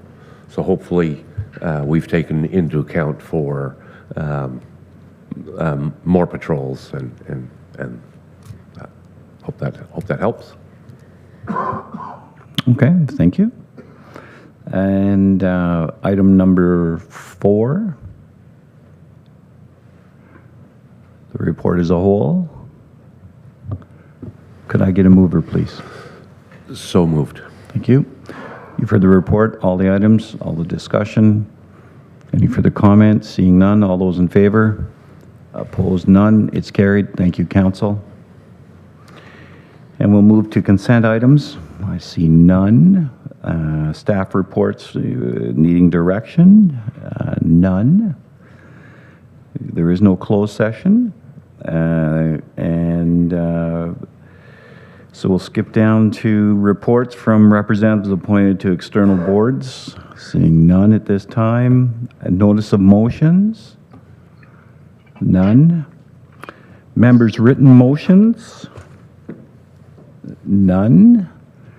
And announcements. And the member from Petawawa, and then from Boncher Valley. Thank you, Chair, and through you, just an announcement of an upcoming event in Petawawa on April the 15th. So as we know, it's been 80 years since the end of the Second World War. And on April 15th, 1945, the Royal Canadian Dragoons, a unit stationed in the garrison Petawawa, liberated the Dutch town of Leeuwarden. And every year since then, they've held a ceremony to commemorate that liberation, no matter where the regiment has been stationed at the time, whether they're on deployment or in Petawawa. They held a parade to commemorate that liberation. And it was only 2 years ago, I think, that the last surviving veteran of that liberation passed away. So now it is upon us, the next generation, to continue the commemoration of this. And as it is the 80th anniversary, the mayor of Leeuwarden from the Netherlands will be coming to Petawawa to attend the parade and spend a few days in Petawawa, and as well throughout the county. So I just want to let everybody know that for the first time, the parade is now being taken off the garrison and moved into the town of Petawawa for a bigger community celebration with the Dutch mayor and his contingent. Thank you. So on behalf of our community, thank you for doing this. It's an extremely important event for us to remember what efforts we as Canada made in World War II. And I again, when I travel when I'm in Holland and the Netherlands and the regions around there, the gratitude that's expressed towards Canadians is overwhelming. So I'm glad to see that. Thank you for this. Boncher Valley, please. Okay, mine are not that patriotic. I wish I'd gone first. First of all, a notice from the province has just come out. They are considering 169 new municipalities to begin strong mayor powers on May 1st of this year. There are several of you in this, I am not one of them, that are on the list. I don't know who they consulted, but I just thought I'd put that out there. The Teeny Tiny Summit Bulletin is on your desk. I definitely hope you would take advantage. It's in Picton, in beautiful Prince Edward County. I will be attending on behalf of Roma Zone 6, but if you can make it, that would be lovely. And also, if you're looking for a great Easter gift for your kids or your grandkids, Bonnechere Valley is having a rubber duck race on Canada Day. Tickets are only $5 a piece, and you buy a rubber ducky, and it's got a number on it. And you can win, I think the first place is $500, second place is $250, and third is $100. This is a partnership with the Eganville and Area Community Development Group and our Rotary Club of Eganville, and it is going to support a playground structure where our splash pad is. So not only should you buy a ticket and give it to your, I'm looking at you for Willow, ticket, but I also encourage you to come to Bonnechere Valley on Canada Day and watch the 1,000 rubber duckies go down the river. Thank you. Sounds like a quacking good time. Thank you. And the CAO has some background. No, thank you. I was going to talk about new business, but thank you, Warden, and to the councillor from Bonnechere Valley. There are actually 8 new municipalities within the region that have effectively, I guess, should the municipalities endorse it, effective May 1st, Arnprior, Deep River, Killdew, Haggerty and Richards, Laurentian Valley, Petawawa, Renfrew, Whitewater Region, and Pembroke actually have been granted strong mayor powers as of May 1st, but I think there's still a process to go through should your municipality want it and get that motion from council. So interesting development from the province. Thank you. And I think we're all contemplating the implications of this across our community, so I look forward to our lunchtime conversation. Member from Bonnechere Valley, please. If I may, Mr. Warden, one of the powers is vetoing a bylaw if the mayor does not believe that it fits into a provincial priority. In my opinion, in my humble opinion, this is not democratic. The mayor or head of council is one council member. Our role is to be the speaker for the town or the township. And I think that the whole notion of strong mayor powers is utterly ridiculous and, again, completely undemocratic. I don't know who they consulted for this list. I am just thrilled that I am not on it. Thank you. Thank you. Are there any other announcements? I'm delighted to make this one, actually. On Monday evening of this week, the committee for the Sports for All Fund met, and we made some selections. So you're going to hear a little more about them in the next couple of weeks. And so there was a total of $170,000 requested across all three sectors. And the Major Sports and Infrastructure Fund, there were 5 approved. Sorry, there were 5 applications totaling $67,920. We approved 4 of them for a total of $40,000, which was the limit of that fund, that part of the fund. The sports club category, there were 16 applicants, a total of $72,918 applied for. We granted 4 of those for a total of $20,000, which is what our limit was. And the youth sports grant, which is the individual, was 26 applicants requesting 29,300, and we approved 13 of those for a total of 15,630. There was a limit of 20,000 for that area, but we weren't able to reach that threshold. So you'll get more information, but as one member of the committee sent me a note, and all of them have expressed the same thing, is that I've really enjoyed helping with the Winter Games, and I'm exceptionally happy to be helping with the Sports for All Fund. It feels good to help the community and to give back, and I think that feeling has driven that whole initiative from 2020 through until today. And so just to give you a quick update, but I'll have a more fulsome report after it's announced by the foundation, I believe, towards the end of May. And thank you. Any further announcements? Okay, seeing none, we'll move to new business. Okay, seeing none. And bylaw is that the resolution is that the bylaw is listed to be deemed 3 times and passed. Deemed read 3 times and passed. Mover, please. And the member from North Dakota Wilberforce, seconded by the member from Head Clare Mariah. Discussion? All those in favor? Opposed? None. It's carried. Thank you, Council. And the confirmatory bylaw, as soon as I can get to it. That bylaw 4925, being a bylaw to confirm the proceedings of the Council of the County of Renfrew at the meeting held on March 12, 2025, be now numbered, deemed 3 times, read 3 times and passed.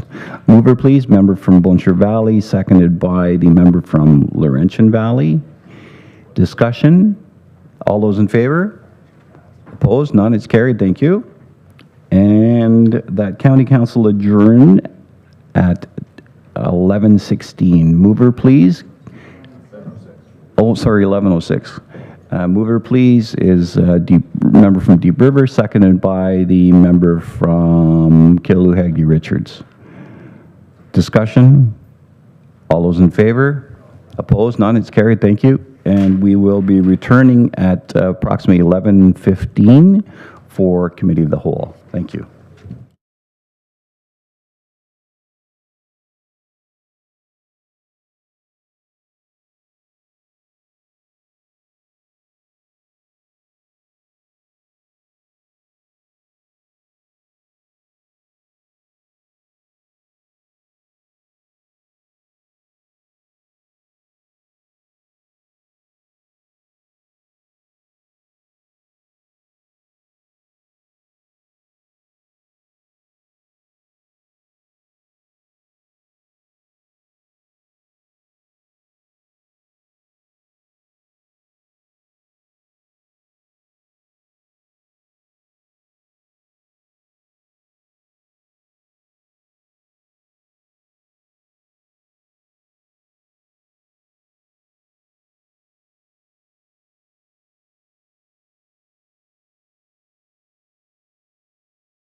Good morning, everyone, and welcome to the Health Committee for Wednesday, April 9th, 2025. It is 11:21 a.m.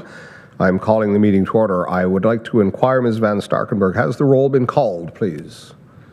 Yes, thank you, Chair, and we have quorum. We do have quorum. Thank you so much. With that, I would invite disclosure of pecuniary interest, and if there is any, the general nature thereof.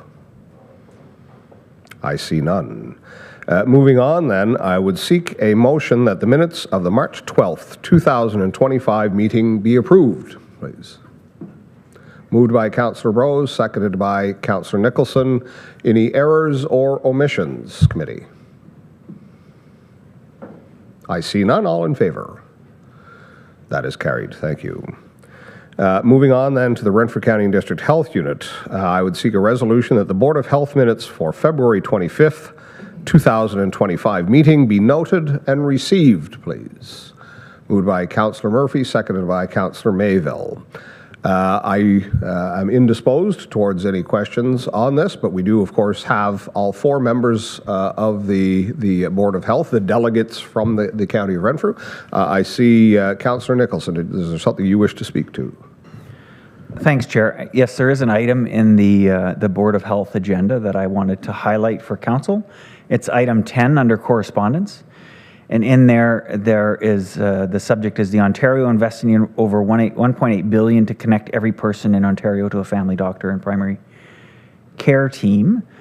And although I recognize that the County of Renfrew is not responsible for primary care, it is a topic of utmost interest in our communities and across the county. And I'm wondering if we could pull this item in some way, maybe as a piece of correspondence for future discussion at the Committee of Health. I'd like to know more information about how that's being affected in the County of Renfrew, who's responsible, and what their plan is. Okay, so if I'm understanding correctly, I think it is outside of our purview to actually extract something from the minutes of the Board of Health. However, I think that perhaps at a future Health Committee meeting, a more expansive report could be made available for this committee. I think that's your suggestion. Is that correct? Words right out of my mouth. Thank you. I'm wondering, perhaps Chief Nolan, Mr. Kelly, is that something that could be brought forward to a future Health Committee? Thank you, Chair. Yeah, no, I'm reading it for the direction just to seek more information. Just by way of note, and of course, Chief Dolan is co-chair now of the Ottawa Valley Ontario Health Team. Ontario Health Team locally, excluding Arnprior, they have their own health team, is actively engaged in the conversation about primary health care, and recruitment is part of that conversation. So we will consult or can consult with the Ottawa Valley Ontario Health Team and bring more information back at a future meeting. Okay, I think that would be outstanding. And certainly, of course, this is the initiative that is being spearheaded by Dr. Jane Philpott. So I think that would be useful. And as Councillor Nicholson has said, it is not particularly within the purview of the County of Renfrew, but we all recognize that doctor recruitment has been an ongoing effort, probably at all of the hospitals represented in the County of Renfrew. We know the enormity of the challenge. Last I saw, the number was approximately 30,000 unattached patients in the County of Renfrew area, which is an enormous number of people. It's probably close to 30% of our population without that primary care person.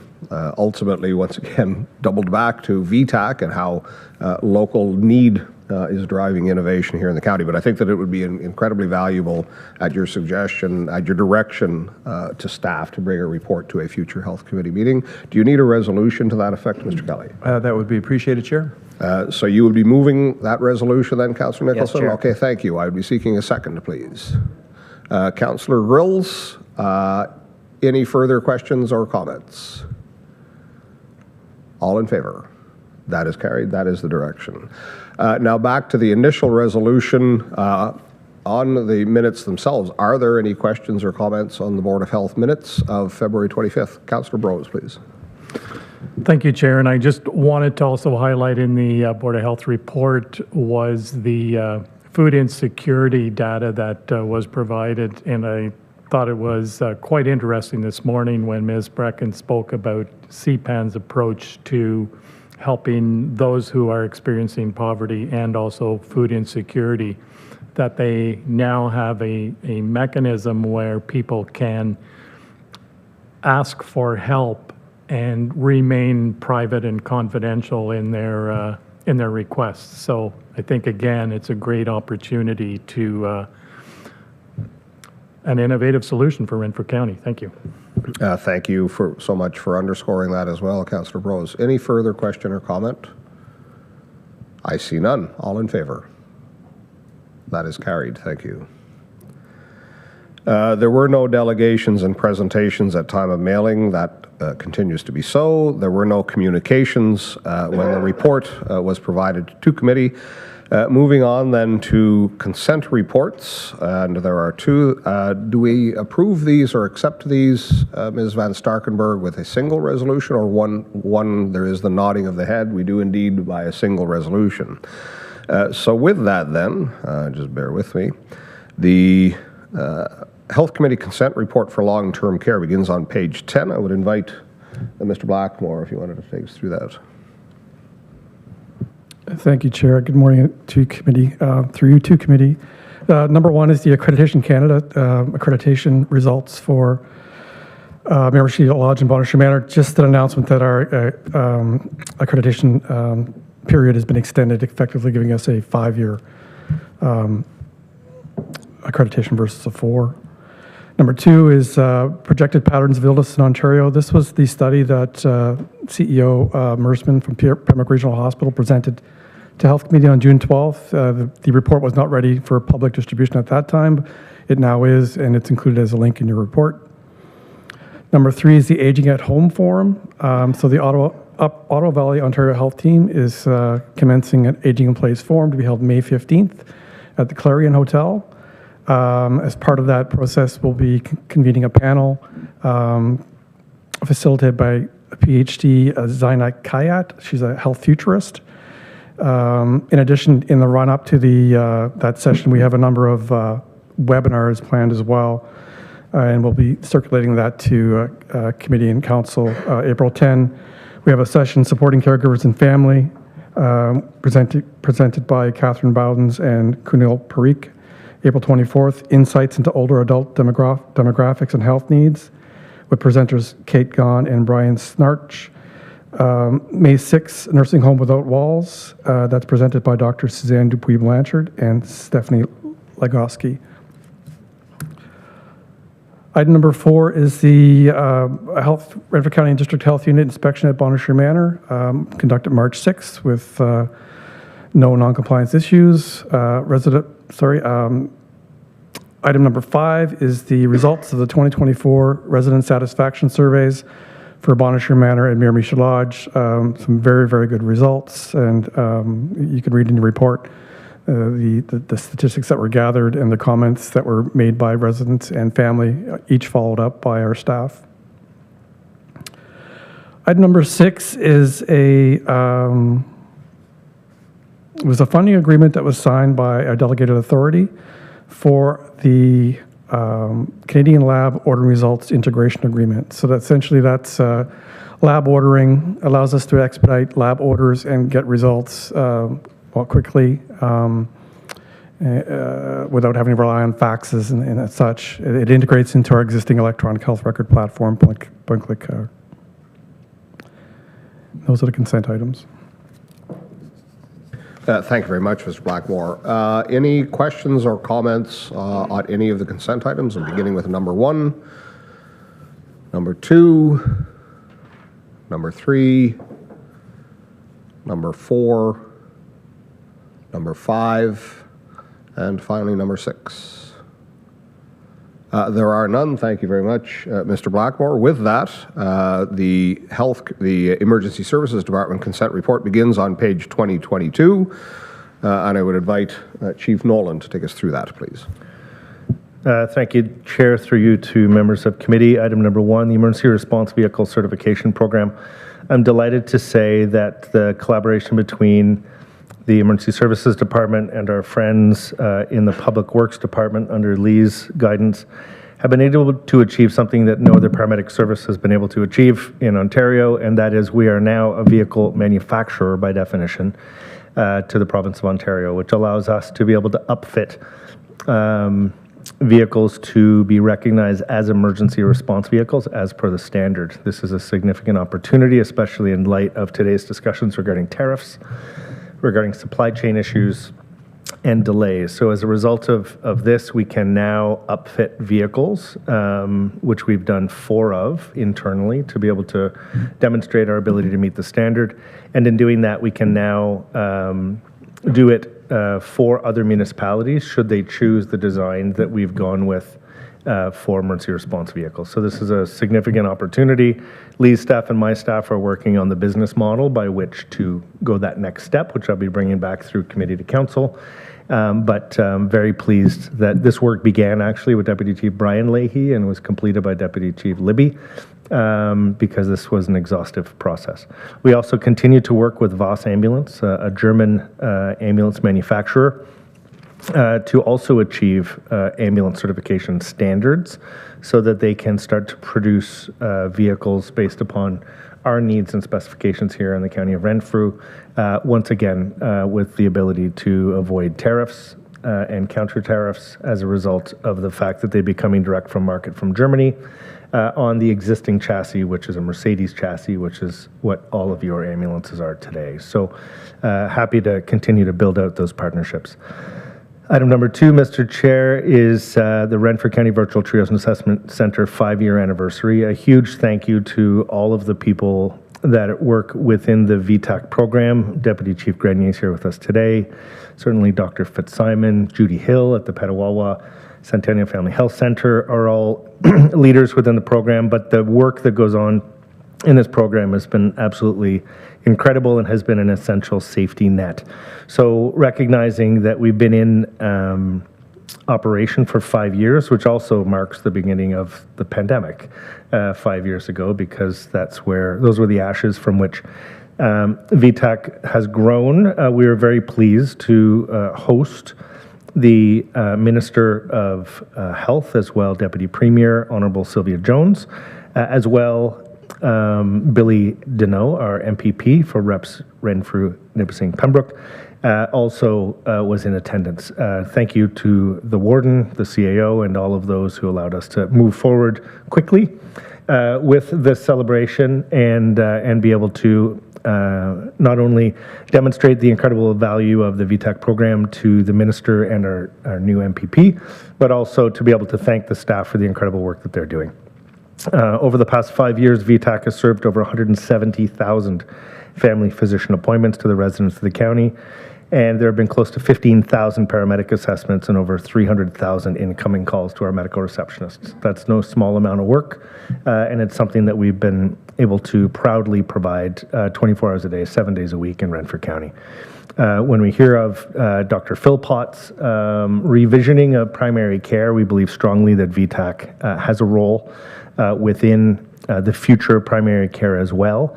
And while the Ontario Health Team and others are also seeking solutions, we believe that there's a place for everyone's solutions as we move forward. So thank you to Councillor Nicholson for bringing those issues forward within the health report today. Item number 3, Mr. Chair, is related to the ice storm of 2025. As you may know, many of our neighbors to the west sustained a significant hit from an ice storm, some areas achieving over 20 millimeters of accretion that resulted on March 28th in significant disruption to their critical infrastructure, predominantly in the communities of Haliburton, County of Simcoe, Kawartha Lakes, Peterborough County, the bottom end of Muskoka, and all the way down to the 401. Very early on in this ice storm, when it was identified that there were critical infrastructure failures, the CAO reached out to ask what we could do to be able to support our neighbors. And in doing that, we were able to ready the Sierra team with a 90-minute stand-up time. So our Sierra team was on the road within 90 minutes of our request, went directly to Haliburton based upon the request made by the CEMC and paramedic chief of that region. And we remained on site supporting that community in a number of key ways. Certainly the Sierra team and our technology around communications was one of the first, because as a result of this event, all Bell cellular towers were down. The government mobile communications program and FleetNet were completely down. Power was out to the entire region. Landlines were knocked out. And there was occasional use of what's called provincial common, or a backup to the backup radio system that's spotty at best. But that also failed when the generators failed in the dispatch center. So at one point there was absolutely no communications other than the satellite technology that we had from our Sierra team across that entire region. Over 750,000 people were in the dark, quite literally, and over 25,000 people continue over a week later to remain without power in that area. The critical infrastructure failure, especially around communications, was a huge impediment. A big thank you to the CAO and our IT department for getting us up and running with satellite communications from 3 predominant locations: Torrey Hill, Halliburton, and Minden. And we were very proud to have stood up the level of response that we did. That also included a mobile VTAC clinic. So we brought community paramedics and our command team in to work jointly with their warming centers. And as a result, we were able to afford people that access level of care as well. I would say on an additional positive note, the stance that we took and the rapid deployment was then replicated. There were paramedic services including Hamilton, Halton, Peel, York, Toronto, Grey County, Frontenac, and Lanark all then stood up with their own teams to be able to mobilize to support the other partners in Simcoe, Kawartha Lakes, Peterborough, and so on. So really proud of that level of response, proud of all of our staff that stepped up. The Ministry of Health has confirmed that it will be remunerated at 100% in case there's questions related to cost. So working with the PEOC and later the Ministry of Health, we do have a letter on file that says that they'll be reimbursing our costs and all of the responders' costs in this regard. Item number 4, Mr. Chair, is related to the Integrated Health and Safety Excellence System. For almost a decade now, we've been working with Defense Research Canada and receiving funding, and thanks to for our friends in finance, because for years and years we've been taking in money and then using that money to engage academics such as those referenced here within the report from Conestoga College to then actually publish national and international standards with the Canadian Standards Association around work disability management. We had residual funds within the DRDC envelope. We've been able to continue that work based upon those funds and with the approval of DRDC to move forward with work disability prevention standards for post-traumatic stress injury that began in 2019. And we'll continue to do this work, which not only assists us, certainly as a service, but with the assistance of Drs. Young and Yazdani, we've now been able to publish standards that are helping paramedic services and ultimately paramedics and emergency workers from across Canada, and we're very proud of that work. Mr. Chair. Thank you very much, Chief. So, committee, going back to item number 1, the Emergency Response Vehicle Certification Program. Questions, comments? Item 2, VTAC's 5th anniversary. Likewise, I want to commend everyone that has been working so assiduously and with such dedication with VTAC. Again, when we have 30,000, I'm going to continue to use that number until corrected, but I think that it is a vital service in our community. Item 3, the ice storm 2025. Sorry, back on VTAC, yes, Warden please. Email? Okay. So yes, I'd like to express publicly again our appreciation for Minister Jones's participation.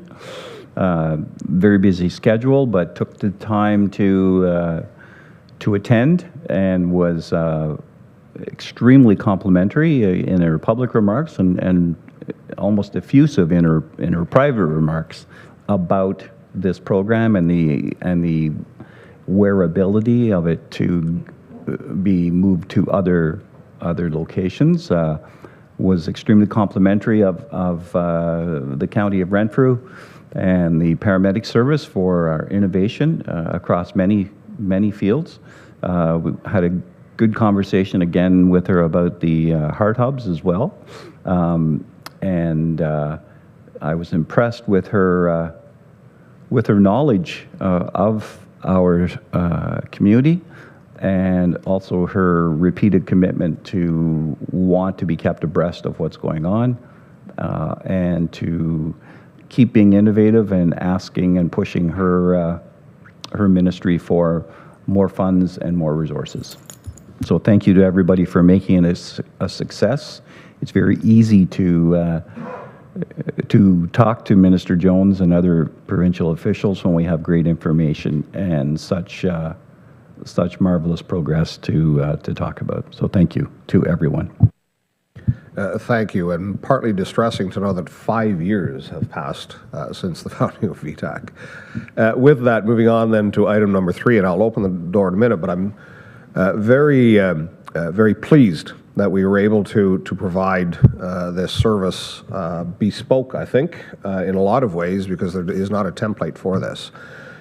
Having said that, I think that perhaps at a future meeting, Chief, there's opportunity for perhaps a more expansive reporting on this, because I think that it could be very illuminating.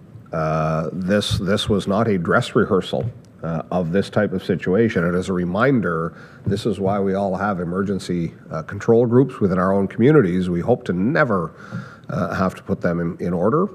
But it's good that there are procedures and plans in place should that happen. So I think that there's an incredible value in having somewhat of a debrief on how this was stood up and what measures are taken, et cetera. So I would look for that at a future meeting. Any other questions or comments on this? I'll begin with Councillor Rose, and I think Councillor Nicholson, you had some. Thank you, Chair, and just want to echo your comments and say thank you to Chief Nolan and his staff for the quick response and the leadership, certainly responding to this unfortunate event. My question is around, I know the Premier wanted to establish a community emergency, or a provincial, I guess, emergency management team of volunteers. Is that still under development, or are we getting close to it becoming a reality? Chief. Yeah, thank you, Mr. Chair, and thank you for the question. The Community Emergency Management Volunteer Program that the province has stood up has gone forward in recruiting individuals to sign up to be available to existing NGOs or other organizations to then be a force multiplier to be able to support certain types of activities. It became evident through this ice storm that I would say that there has become a higher level of coordination amongst NGOs. So, for example, Global Medic had generators available to warming centers within the affected area as a result of the Provincial Emergency Operations Center having now a roster of emergency response volunteer organizations.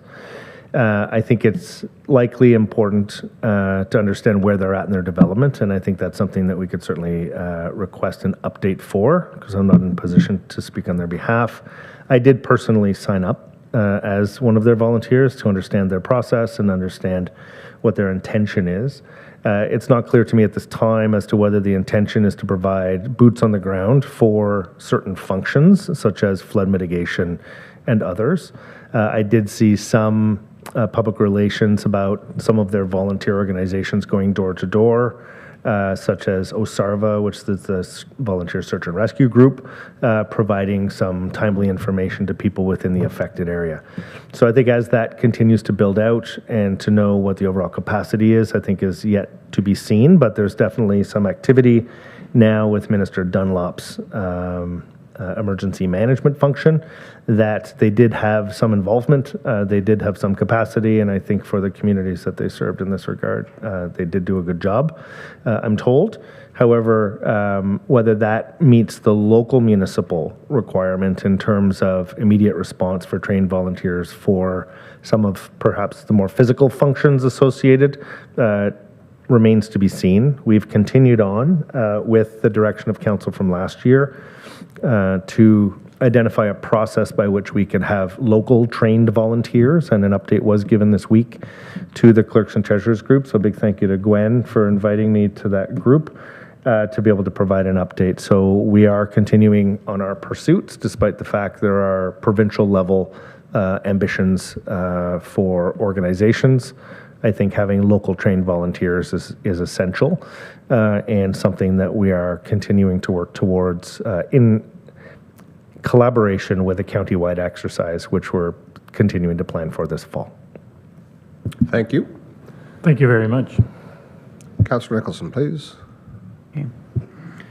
Thanks, Chair. I'll just echo the thank you. Much appreciated that we had this almost automatic mutual aid that went across the border.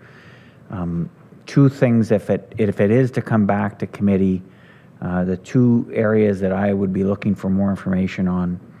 The first is, what lessons can we share or announce to the province based on what we've learned? We have unique assets in our emergency response capacity, specifically, in support of the Algonquin Park area.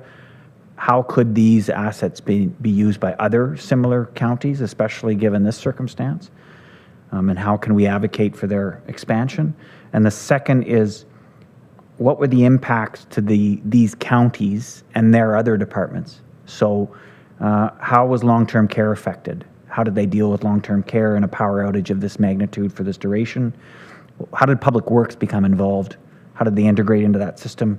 Social housing, how did they deal with that population? So these are the kinds of questions I'd be curious to know more about from that hot wash that would happen as a result of that event. Okay, thank you.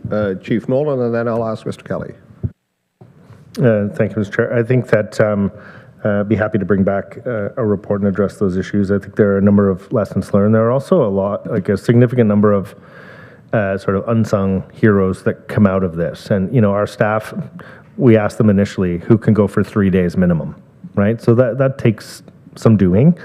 With no power, sleeping on a cot in a supply room in the back of a paramedic base.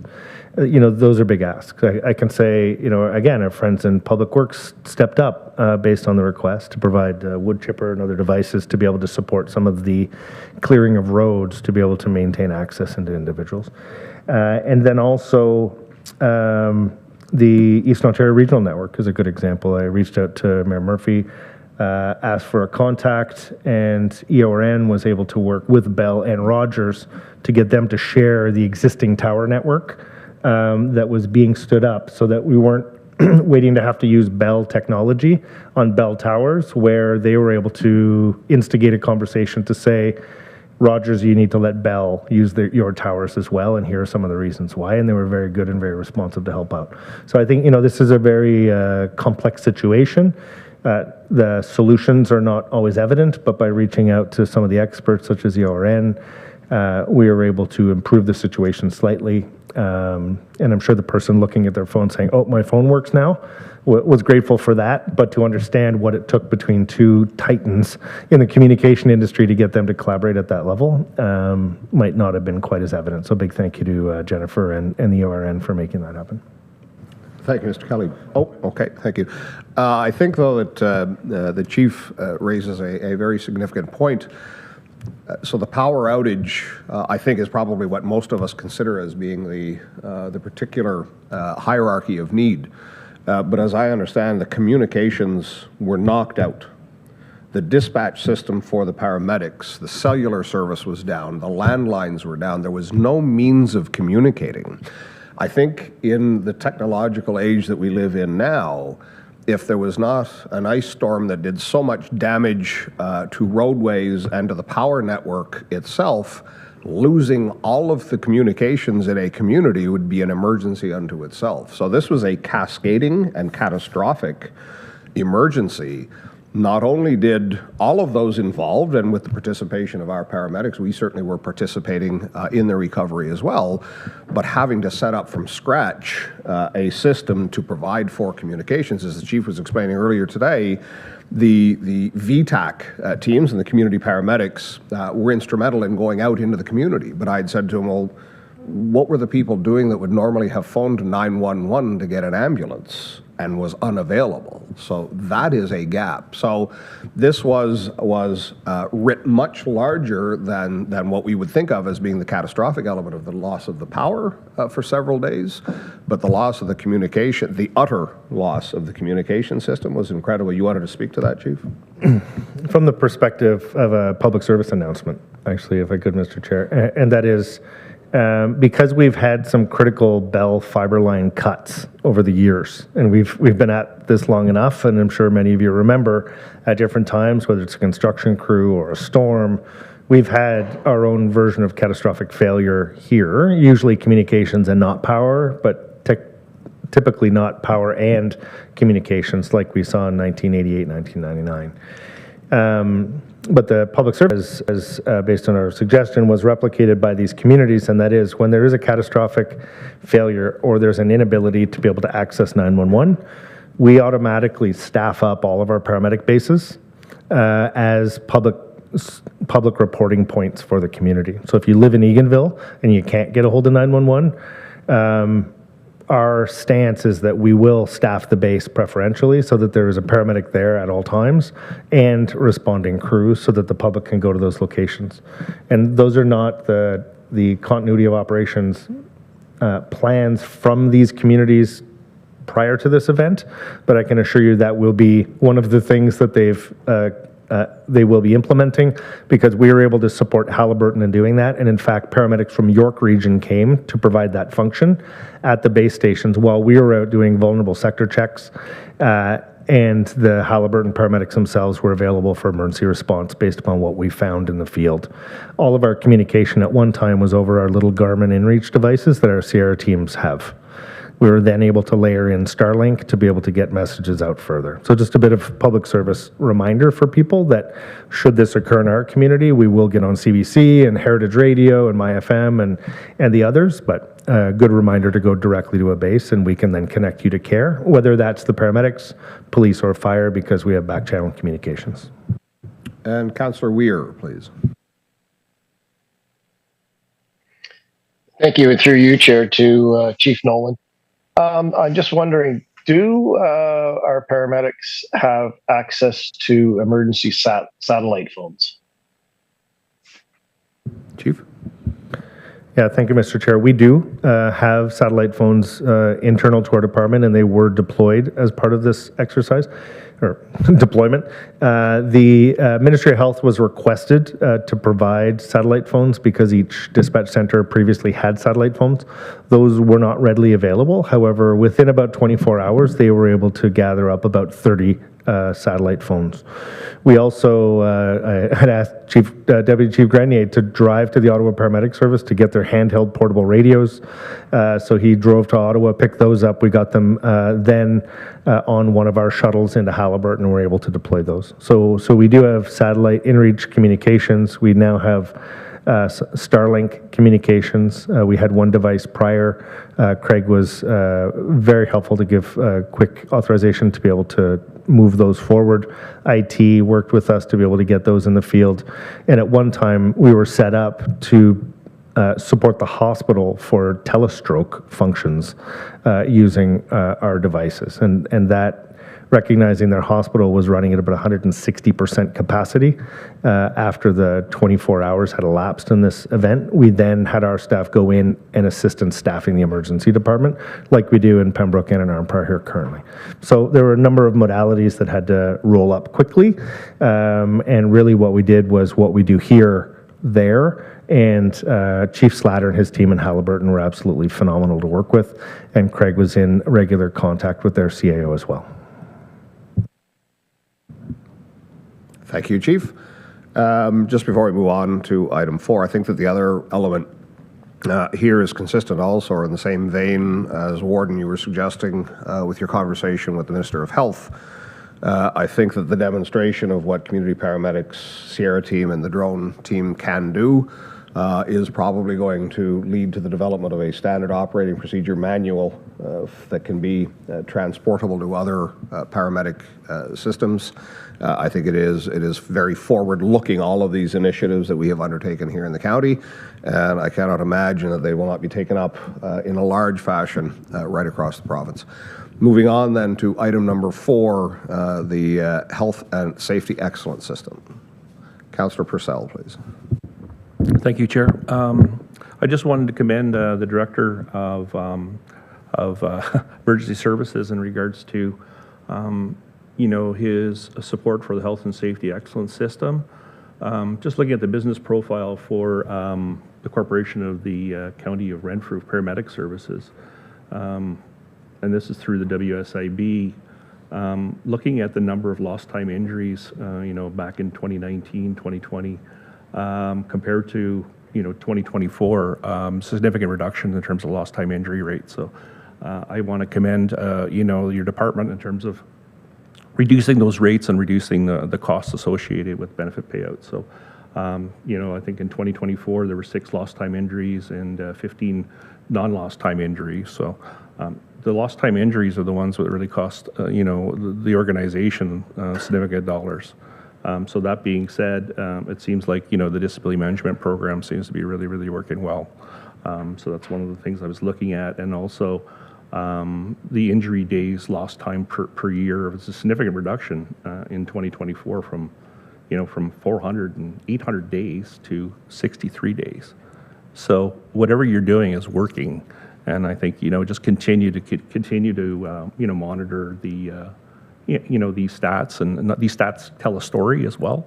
And I just think it's a focus in terms of how you're doing in terms of supporting your employees through the disability management process, and not only that, providing the appropriate services to address the like EVAP services and those kinds of things. So kudos. Thank you very much.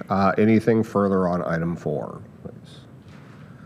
I think, again, it demonstrates the commitment to research and study, and we are gathering data and at all times seeking improvement and reaching out to academia to be of invaluable assistance in doing that. With that, now I'd seek a motion to, bear with me, that the consent reports be received as information, please. Councillor Service, seconded by Councillor Lynch. All in favour? That is carried. Thank you. Now, I could be remiss. Lunch may be here, or there may be a new hand crank telephone being installed in the lobby. I couldn't quite make sure that I understood the charades that Councillor Murphy was suggesting in the back of the room, but I believe that lunch is here. So I think that this would be an appropriate spot to come to a recess. It is just shy of noon. Let's break for half an hour and have some lunch and come back when we are not hangry.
Welcome back, everyone. I do apologize. My watch is broken. I had thought it was, in fact, 12:30. We are 6 minutes past.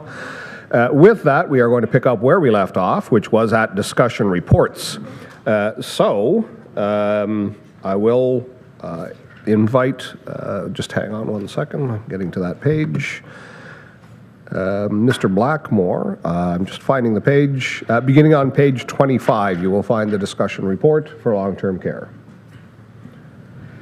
Thank you, Chair. Through the committee, resolution number 1, the Homeless 2025 Strategic Operation Plan. A recommendation that the Health Committee approve the County of Renfrew Long-Term Care Homes 2025 Operational Plan. Thank you very much. Could I have a mover, please? Councillor Watt, seconded by Councillor Grills. Background, please. Thank you, Chair. Through you. Background, the 2025 Operational Plan is the inaugural year of our 2025-2030 strategic plan as presented to committee in January 2025. The 2025 Operational Plan serves as a pivotal guide to ensuring alignment between the day-to-day activities and the broader goals of the organization. The plan will set the foundation for a transformative journey toward long-term success as it outlines the immediate projects and key initiatives that will enable us to achieve the early milestones of our strategic vision. As we move forward, the 2025 Operational Plan will be a living document evolving with the needs of our organization and the external environment. By tracking progress, measuring outcomes, and staying true to our strategic vision, we will ensure that the goals of the 2025 serve as a strong and resilient foundation for the years to come. Operational Plan priorities are derived from a variety of sources, including but not limited to Accreditation Canada recommendations and comments, Provincial Quality Improvement Plan, Ministry of Long-Term Care Compliance reports, Butterfly Approach Project, and the Resident Satisfaction Survey responses. Thank you very much, Mr. Blackmore. Committee, questions, comments? Councillor Brose, then Warden Emo.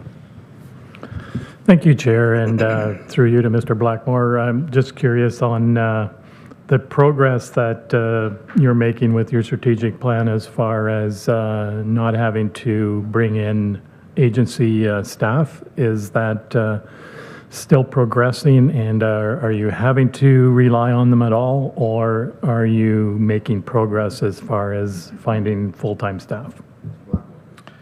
Thank you, through you, Chair, to Councillor Brose. Yes, we're making great progress in that endeavor. I think we're very near not requiring registered staff as agency at this point. We anticipate by midsummer being basically not relying on agency staff whatsoever. Fantastic news. Thank you very much. Excellent. Thank you. Warden Emo, please. Thank you.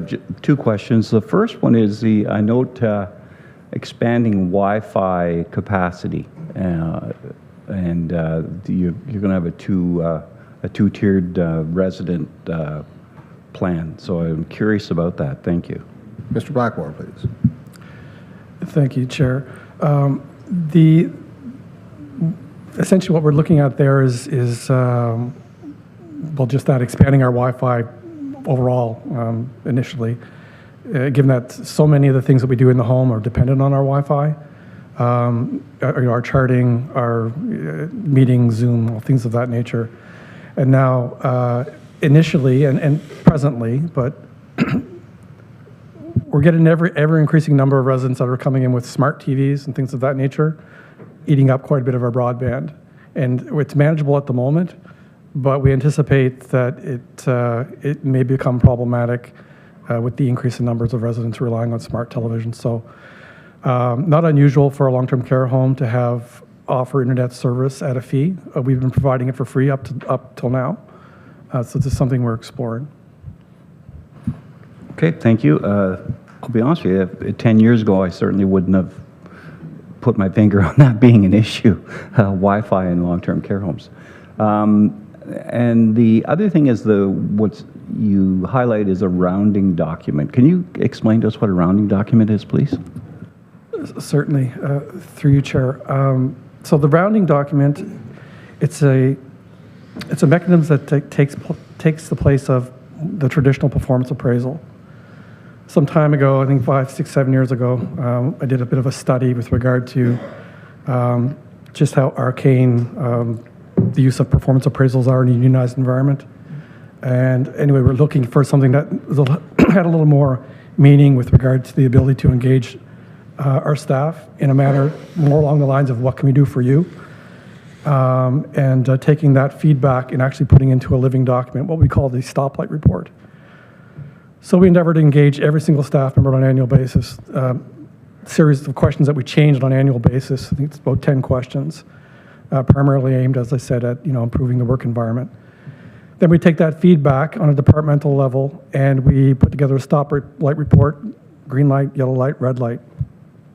So red light things are the feedback we receive where we've heard what was suggested, but for one reason or another, it's just something that's not feasible for us to do. But at the same time, we want to let that person know that they were heard. So we'll document, no, it's not something we can do at the moment, but it is, we'll put it up and we'll explain to you why versus just saying no. The yellow light is those things that maybe a good idea, but maybe it's something we can't do immediately. So as not to lose track of it, we put it in the yellow category as something we'll monitor and maybe work toward, and we'll document it that way. And the green lights are the things that staff bring forward that are a good idea, and we can incorporate it right away, and we put that into the report as a green light in the green light section. Thank you. A supplementary, if you wouldn't Please mind. So you mentioned, if I understand this correctly, does it replace appraisal and employee appraisals, or evaluations? So how binding is that? Through you, Chair. So it does replace performance appraisals for the unionized staff, but we still do endeavor to complete probationary employment performance appraisals. That's the key for us. And when that staff member is first starting with us, to make sure that they're a right fit, and we want to ensure that that's the case, and we'll document it through a formal performance approval process. But as I identified earlier, there's a lot of literature out there that just identifies performance appraisals in a unionized environment when you have 500 plus staff. It's in a lot of ways it's seen as disingenuous. There's little incentive with regard to moving on in terms of promotion or wage enhancement or things of that nature, in it being that the staff are in those things are already determined in a collective agreement.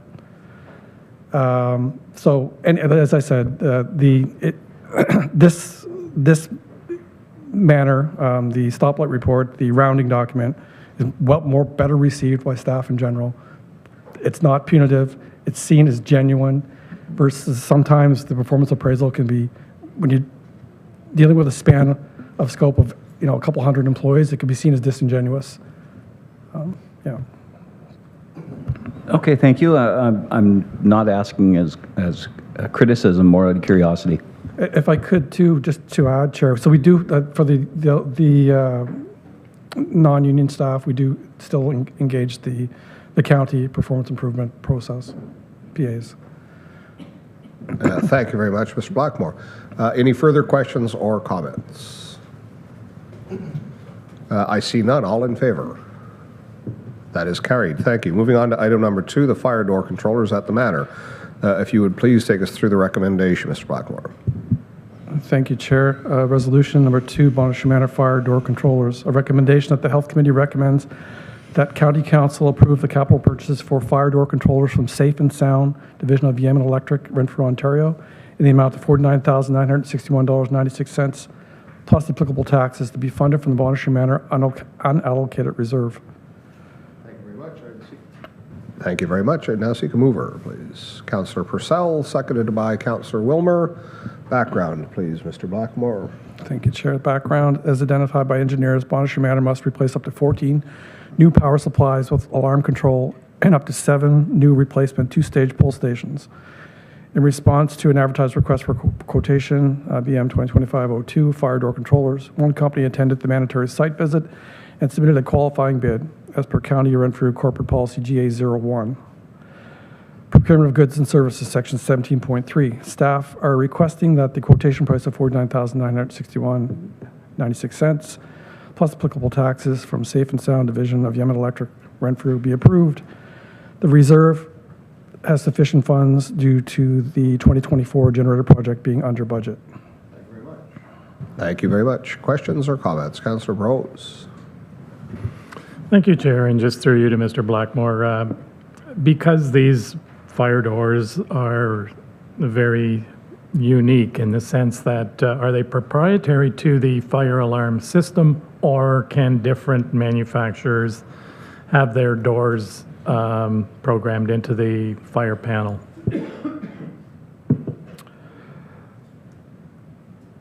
Yeah, I'm through you, Chair. I'm not certain with regard to the particulars of this particular fire.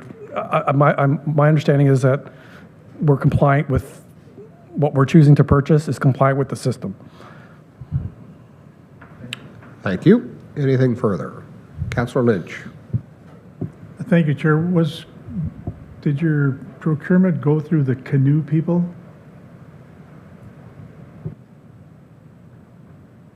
That would be through the LAS, Mr. Blackmore? Through you, Chair, I'd have to, I don't know for certain whether it did or did not. I'll have to check on that. Follow-up? Follow-up, Councillor? Supplemental, Chair. I see that they're the only people that come on site, but in the past, we've always gone to LAS to say what we're looking for, and then they come back with somebody to say, whoever, if they don't show up, that's fine, but I see it's local, which is good for me. Just curious if we went through canoe. Thanks. Thank you. Perhaps at a future meeting we can verify that, or offline even. Councillor Lynch, perhaps Mr. Blackmore can get the answer to that question. Anything further? I'm just kind of curious, is this advancing this project from somewhere in the future asset management plan, or is this a new initiative? Chair, this is a new item. Okay, thank you. If there's nothing further, I will call the question. All in favor? That is carried. Thank you. And ultimately, and finally, item number 3, Mr. Blackmore, please. Thank you, Chair. Bonnery Manor, expansion of door access card system. A recommendation that the Health Committee recommends that County Council approve the reallocation of $30,000 from the 25 Bonnery Manor capital budget designated for the replacement of a transformer in order to support the expansion of door keyed access system to include 10 resident tub rooms. Thank you very much. Once again, I would seek a mover. Councillor Giardini, seconded by Councillor Brose. Once again, Mr. Blackmore, the background, please. Thank you, Chair. Bonnery Manor 2025 capital budget included $30,000 assigned for the replacement of a transformer. Upon consultation with reputable contracts, it has been determined that current condition and preventative maintenance will support the operation of the transformer for the foreseeable future. Staff seek reallocation of these funds to expand safety and security designated spaces via installation of door key cards adding 10 resident tub room access points to the inventory. Thank you once again. Any questions or comments, committee? I see none. All in favor? That is carried. Thank you so much. And that does conclude the long-term care discussion report. With that, Chief Nolan, I note that you do have a single item. Committee, you will find that on page 31 of today's agenda. With that, the floor is yours, Chief. Thank you, Mr. Chair. The recommendation is that Health Committee recommend that staff be directed to negotiate the Township of Admast and Bromley's request to include dispatching as part of the Renfrew Central Ambulance Communication Agreement to ensure that there will be no additional administrative fees to the agreement for the provision of communication services to the County of Renfrew Fire Services. Thanks. Thank you so much. Mover, please. Councillor Murphy, seconded by Councillor Doncaster. Background, please, Chief Nolan. A resolution was received by the Township of Admast and Bromley requesting the additional service of dispatching with the Central Ambulance Communication Center for their fire service. County Council passed Bylaw 149-24 on November 27, 2024 to enter into a 3-year agreement for the renewal of the provision of the communication service to the County of Renfrew Fire Service effective January 1, 2025, which includes Douglas at the time receiving call-taking alert services only. Thank you very much. Any questions or comments? I see none. All in favor? That is carried. Thank you. There was but a single item on the discussion report for emergency services, so I would now seek a mover that the discussion reports be received as presented. Councillor Mayville, seconded by Councillor Purcell. A further and final opportunity for a question on either of the discussion reports. I see none. All in favor? That is carried. Thank you very much. There were no deferred reports. Any verbal reports? I see none. Any new or other business? Once again, there is none. I'd now seek a motion that this meeting be adjourned and the next regular be adjourned at 12:52 p.m. at the next meeting be held on Wednesday, May 14th, 2025. Moved by Councillor Weir, seconded by Councillor Grills. All in favor? We are adjourned. We will take, I'm going to suggest 1 o'clock as we do our musical chairs here, and I invite Councillor Giardini to chair the Community Services Committee coming up.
Good afternoon, welcome back. I would like to call to order this meeting of the Community Services Committee.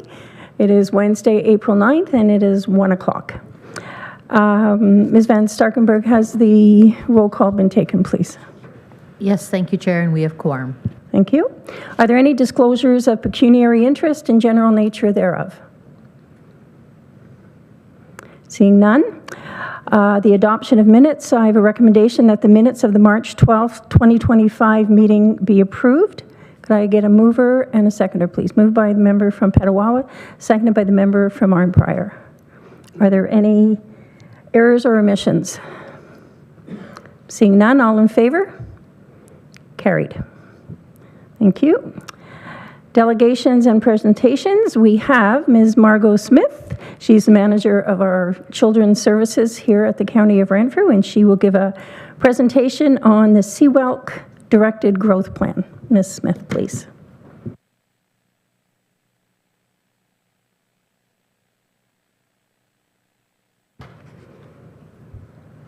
Thank you, Chair. And through you to committee, thank you very much for the opportunity to present on the drafted Canada-wide early learning and childcare directed growth plan for the County of Renfrew.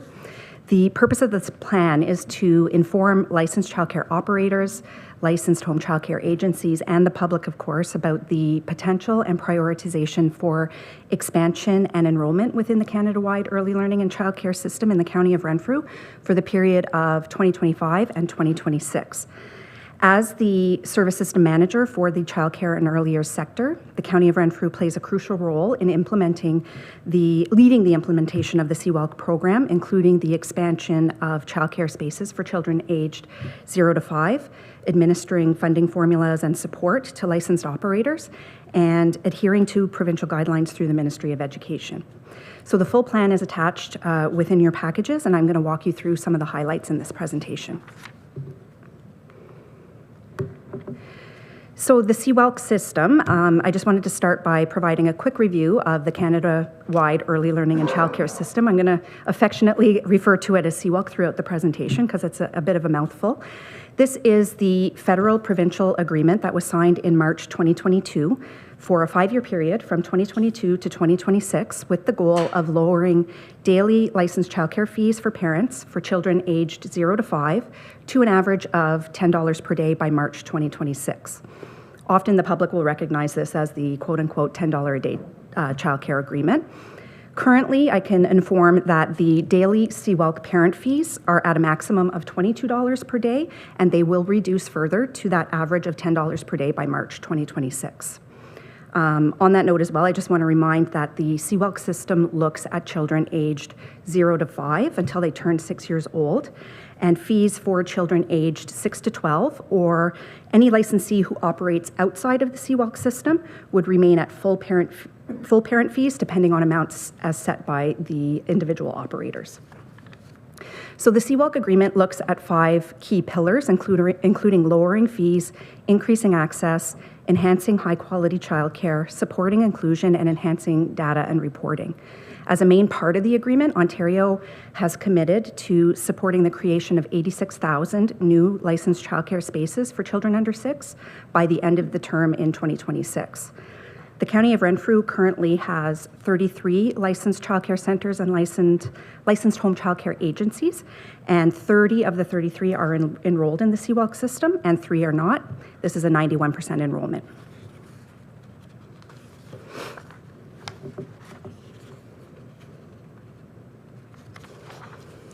So in June 2023, the Ministry of Education provided service system managers with Ontario's Access and Inclusion Framework, which is to support the development of local CWELC expansion plans with an increased focus on access as it relates to inclusion.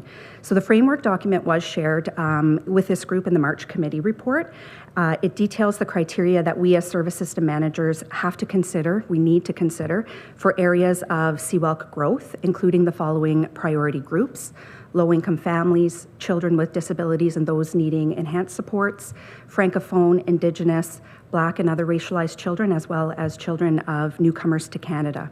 So this directed growth plan that we've put together is informed by this access and inclusion framework, and any new CWELC spaces that are allocated to the County of Renfrew should be created in alignment with these principles.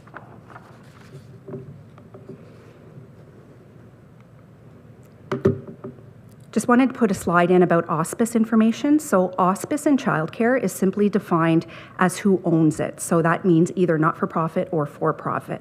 And it is important to note that within the directed growth plan, auspice is a point that needs to be considered with potential growth, as the Ministry of Education has auspice targets within the CWELC agreement.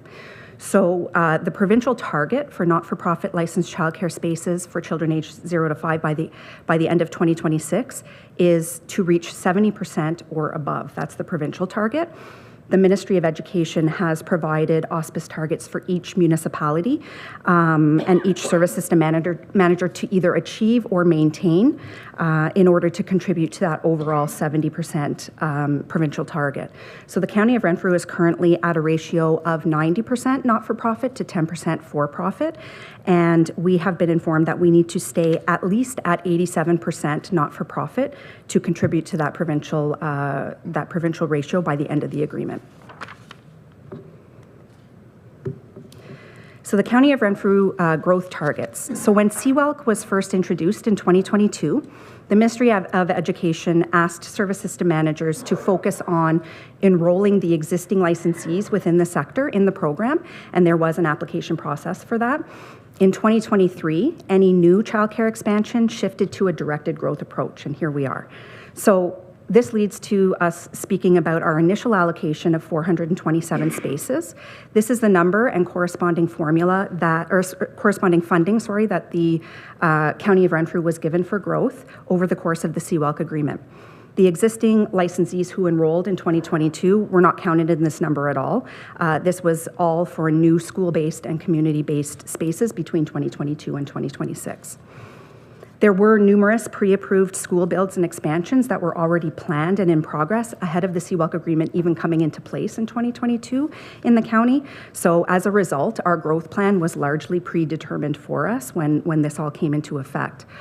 All 427 spaces are either created or somewhere in the process of being created by the end of 2026. And the directed growth plan document does provide more details in terms of the allocation of the spaces and the timelines for completion. As this committee is very aware, the County of Renfrew has been very vocal about wanting more CWELC spaces to contribute to municipal and provincial growth. Our team has put our hand up at every opportunity as well. There have been several delegations at AMO and Roma, and many of you attending to advocate for growth in the County of Renfrew. So the Ministry of Education has been promising municipalities that a recalibration of spaces throughout the province would take place, and we've all kind of been waiting for that. I am so excited to share that we did get a memo from the ministry last Monday on March 31st. The memo is included with your packages and does provide a lot of numbers and details for the whole province on the recalibration exercise, which is a bit complicated, but the bottom line for the County of Renfrew is that we have been awarded 261 new spaces, making our total 688 new CWELC spaces to be created by the end of 2026. So very exciting news. Thank you. This is truly a good news story for the county, and I'm really, really happy to be able to be sharing this news. And you will hear me say this more than once in this presentation, but I do want to give a huge thank you to this committee for your support and advocacy in this area. So with new spaces comes new funding, and these numbers are included in the ministry memo as well. So this slide is just sharing some of the funding revisions for the Children's Services 2025 allocation for the County of Renfrew. We have received a total increase of just under $8 million, as you can see, and the increases are to CWELC cost-based funding, which is funding that goes to the licensees who are operating the spaces, some administration funding, as well as what is termed the ELCC Infrastructure Fund. So this is a brand new fund that the ministry has created. So we just learned about this province-wide on last Monday to complement startup grant funding, which we did not get originally. So it is for new projects and expansions and has some Eligibility criteria, it's a new guideline that we're just working through. As I said, it's a new fund, and we're just kind of working through the details of these new guidelines. So with the new space allocation in front of us, how are we going to move forward in the County of Renfrew? There are a few recommendations that we would like to propose as top priorities for the directed growth plan, and those are listed as well in the plan document. So number one, there are 3 existing licensees who are currently not enrolled in the CWELC system in the County of Renfrew, as mentioned earlier. We would like to recommend that they be offered the opportunity to consider enrollment. This would account for 107 of the new spaces. There were provincial funding changes in January of 2025 that have drastic financial impacts to non-CWELC licensees that were not known when the agreement first came into effect in 2022. So these changes will cause potential for closures or the reduction of services, which will affect a number of children and families in existing spaces right now. So we would like to put that on the table as a top priority. Another priority would include the addition of 26 CWELC spaces for a pre-existing school build that is underway at Our Lady of Lourdes in Pembroke in order to maintain a viable business plan. There were 73 spaces previously allocated, but it did not include that kindergarten-aged space bracket, which would be very important to the viability of a program, especially in a school. There were also 36 spaces that were in excess of our original 427 allocation that had to be counted due to some directional changes from the ministry as CWELC first was implemented. So we would propose that we need to catch those up as well. Considering these priority areas, there would still be 84 new spaces to be created by the end of 2026. For these remaining spaces, we know that new growth needs to align with the access and inclusion framework as directed by the ministry. As the service system manager for the County of Renfrew, we are very fortunate. We have really excellent relationships with the licensees, and we have leveraged a deep understanding of the childcare and early years sector, combined with an analysis of various data points, including demographic, socioeconomic data for each municipality in the county, licensed capacities of existing childcare centers and agencies, the Early Development Instrument, or the EDI data. This is an annual questionnaire that is completed by kindergarten teachers to gather data about 5 core areas of early childhood development. It's an extremely valuable tool and needed to be considered in this analysis because it shows the connection between children's development and the social determinants of health and why the early years matter so much as a time of focused investment and support. So after analysis of the data, regions with large childcare gaps and higher vulnerability scores were identified as focused areas for new childcare spaces.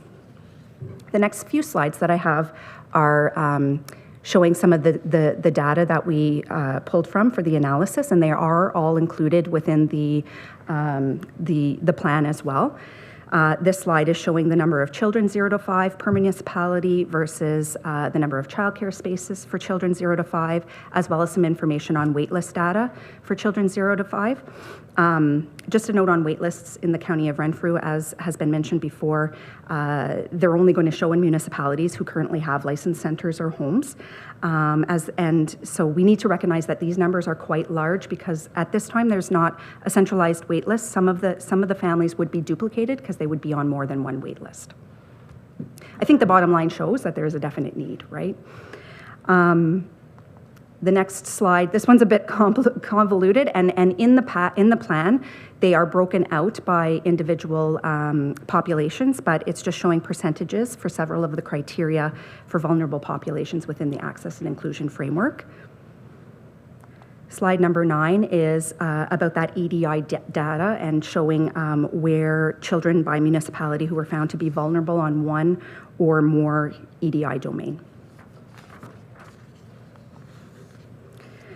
So the following communities within the County of Renfrew have been identified as highest priority after the data analysis. They are not listed in any order other than alphabetical.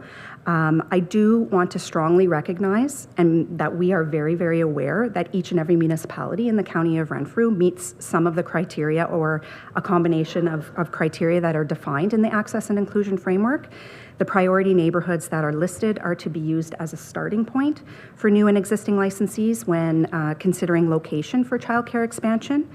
But we know that as Seawalk continues to evolve, determination of priority neighborhoods will need to be reviewed and updated to reflect current and new data. We know next year is a new census year as well, and a lot of the data is pulled from 2021 census. So that's definitely something that we recognize and want this to be a working document. In cases where options for the creation of Seawalk spaces in these priority neighborhoods would be non-existent or cost prohibitive or would exceed the implementation timelines that we have, the county does want and has put in the plan that we want to reserve the right to consider designating Seawalk spaces to another community. We've placed these caveats within the plan because it would be our intention not to have any unused spaces at the end of 2026. And we need to remember that that is what the agreement is for right now, to the end of 2026, which is not a huge turnaround time when it comes to creating new spaces. So we need to recognize that as well. In terms of next steps, and now that we know that we have some new Seawalk spaces to work with, our team will be developing a fair and transparent application process based on this plan to determine the approval of any new expansion projects or new growth. This would also include an application process for that new ELCC infrastructure funding once we have a better handle on the criteria for that. We would plan to create a scoring matrix for any applications, and approvals would have to consider the following: the availability of request spaces based on the targets that we got from the province. The proposed age groups would have to serve those children 0 to 5. The location of the proposed spaces would have to align with priority neighborhoods and maintaining that auspice ratio as per the provincial directives. Further details about the application process, once we have it more clear, would be made publicly available once it is finalized. I do think it's very important as well to mention that new growth in the county is not limited to the Seawalk system. There is the possibility for growth to happen outside of Seawalk. Potential licensees would have to meet all of the licensing requirements as set by the Ministry of Education. We, as the service system manager, do not license childcare operators. That is fully regulated by the Ministry of Education. There would be no direct funding issued through us as the service system manager to non-Seawalk sites, but we would still have a relationship with these licensees for many reasons. For professional development, we include the whole sector in professional development opportunities that we offer out. Some other indirect services that wouldn't require direct funding, as well as for data purposes, because we do manage the whole sector.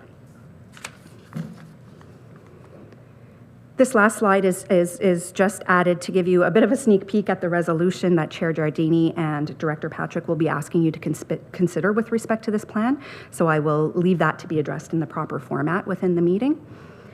And just to conclude, we started creating this directed growth plan for your approval in preparation of the possibility that we might be allocated more Seawalk spaces for the County of Renfrew. Within the last week, we have found out that we have more to work with, which is quite exciting. The plan aims to support the children and families in the County of Renfrew with the goals of community wellness, improved quality of life, and workforce development, which are all aligned with the County of Renfrew's strategic plan. Thank you all again for your dedicated advocacy that you took at every opportunity to encourage the growth of the Seawalk system in the County of Renfrew. I'll take any questions. Thank you, Margot. Great report. And you say thank you to us, but I think our thanks are to you and Ms. Patrick and your whole crew for all the work you do with our vulnerable children. Your work, I'm sure, has had everything to do with the extra spaces that we've been so long awaited for to hear. And I don't know how you waited until halfway through your presentation to say that. I could just see you bubbling. So on that, yes, it's awesome. So on that, are there any questions, please? Member from Bonnechere Valley, please. Thank you, Chair. Not a question, just thank you so much. And, you know, I think all of us, when we read reports and we see presentations like this, we immediately go into advocacy, right? What can we do? We've got to do more, push more, make it happen. And so I just think it's so wonderful that you came with this wonderful delegation, but you also came with the solution that we're looking for, or I guess the province did. So great work. Thank you. Member from North Algoma Wilberforce, please. Thank you, Chair, and through you to Ms. Smith. Fantastic news, great report. You did indicate in your report that, and correct me if I'm wrong, that our not-for-profit spaces are currently at 90%? That's correct. So does that mean that the 86 spaces that are still left, that they would have to be for-profit spaces, or could they go into rural areas at-home daycares, or is there a plan to expand like in Petawawa or Pembroke? Thank you for the question. So essentially, I think what the province is telling us is that we have to maintain not-for-profit as much as we possibly can. So what they're saying is that our absolute bottom line when it comes to not-for-profit versus for-profit is at the end of the agreement, we can go as low as 87%. We're at 90 now. So if we had one center or, both the licensed home agencies, first and foremost, are not-for-profit agencies. So we wouldn't have to worry about that if new homes were opened. But if we went even one more for-profit, that would probably bring us down to that 87%. So it would be a factor to consider if applications were coming in and the operators were for-profit. That may be a factor that we have to look at in terms of denial. So we're very close to that. We have a little room to move. I think what the ministry wanted to do with this recalibration was provide more flexibility to municipalities, because a lot of them were not able to meet some of the numbers that they were allocated. So, selfishly, we're grateful for that, because that was a part of the reason why we got some more spaces. But I'm hoping that's answering your question. Are there any other questions? Member from Petawawa, please. Thank you, Chair, and through you. Well, congratulations to Andrea, Margot, all your team, and anybody who ever had anything to do with advocating for these spaces. Sometimes if you whine enough, you get what you're after, I guess. It's almost a relief. I kept hearing the word recalibration, and I met it with a bit of pessimistic and a bit of cynicism in the end as well. But so it is a relief that we finally got to where we needed to be. My question is the ELCC, which is a new funding stream for infrastructure. Is that the same as the startup funding, or is this a different stream? Are we still eligible for startup funding as well, or just this ELCC? It's a great question, and thank you for that. So first and foremost, it is a brand new stream. So it is intended to complement the startup grant funding. So as many of you in this committee are well aware, we weren't allocated any startup grant funding because our allocation had 0 spaces for 2025 and 2026. Now that we have some new spaces, I haven't had the opportunity to ask if startup grant funding will even be considered, or if they are looking at this being the fund that they want us to look at, but it is separate. It's intended to complement, but since we have nothing to complement, we'll be looking at it fully. Are there any other questions? Warden Emo, please. Yes, thank you. This is great news. It's quite exciting. It's something that we at the County of Renfrew have been pursuing for a number of years. So I need to express my appreciation to you and to Director Patrick and to the CAO, and of course to the chair as well. Each time we've had a delegation, it's been very well researched, nicely packaged, and I don't think people outside of these chambers would be aware of it. But a delegation has to flow. It has to have numbers, and it has to be snappy, and it has to be informative, and have a clear ask. And I think we've, over time, really managed to produce a very superior document. And then again, the number of calls that each of you would have made on your staff into the ministry to check on availability every time we raised it here. And so I think, the consistent message from this chambers and from your department that we have a need, and we have a proven track record, and we have the ability to move forward.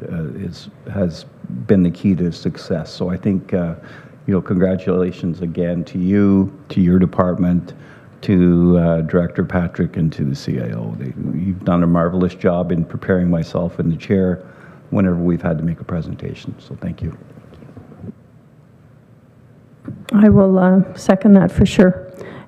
Going to these conferences and having all that information at your fingertips is certainly appreciated. Couldn't do it without it for sure. Any other questions or comments? Back to the warden. I'm sorry, I forgot to add, the system does work. I know we do a lot of delegations.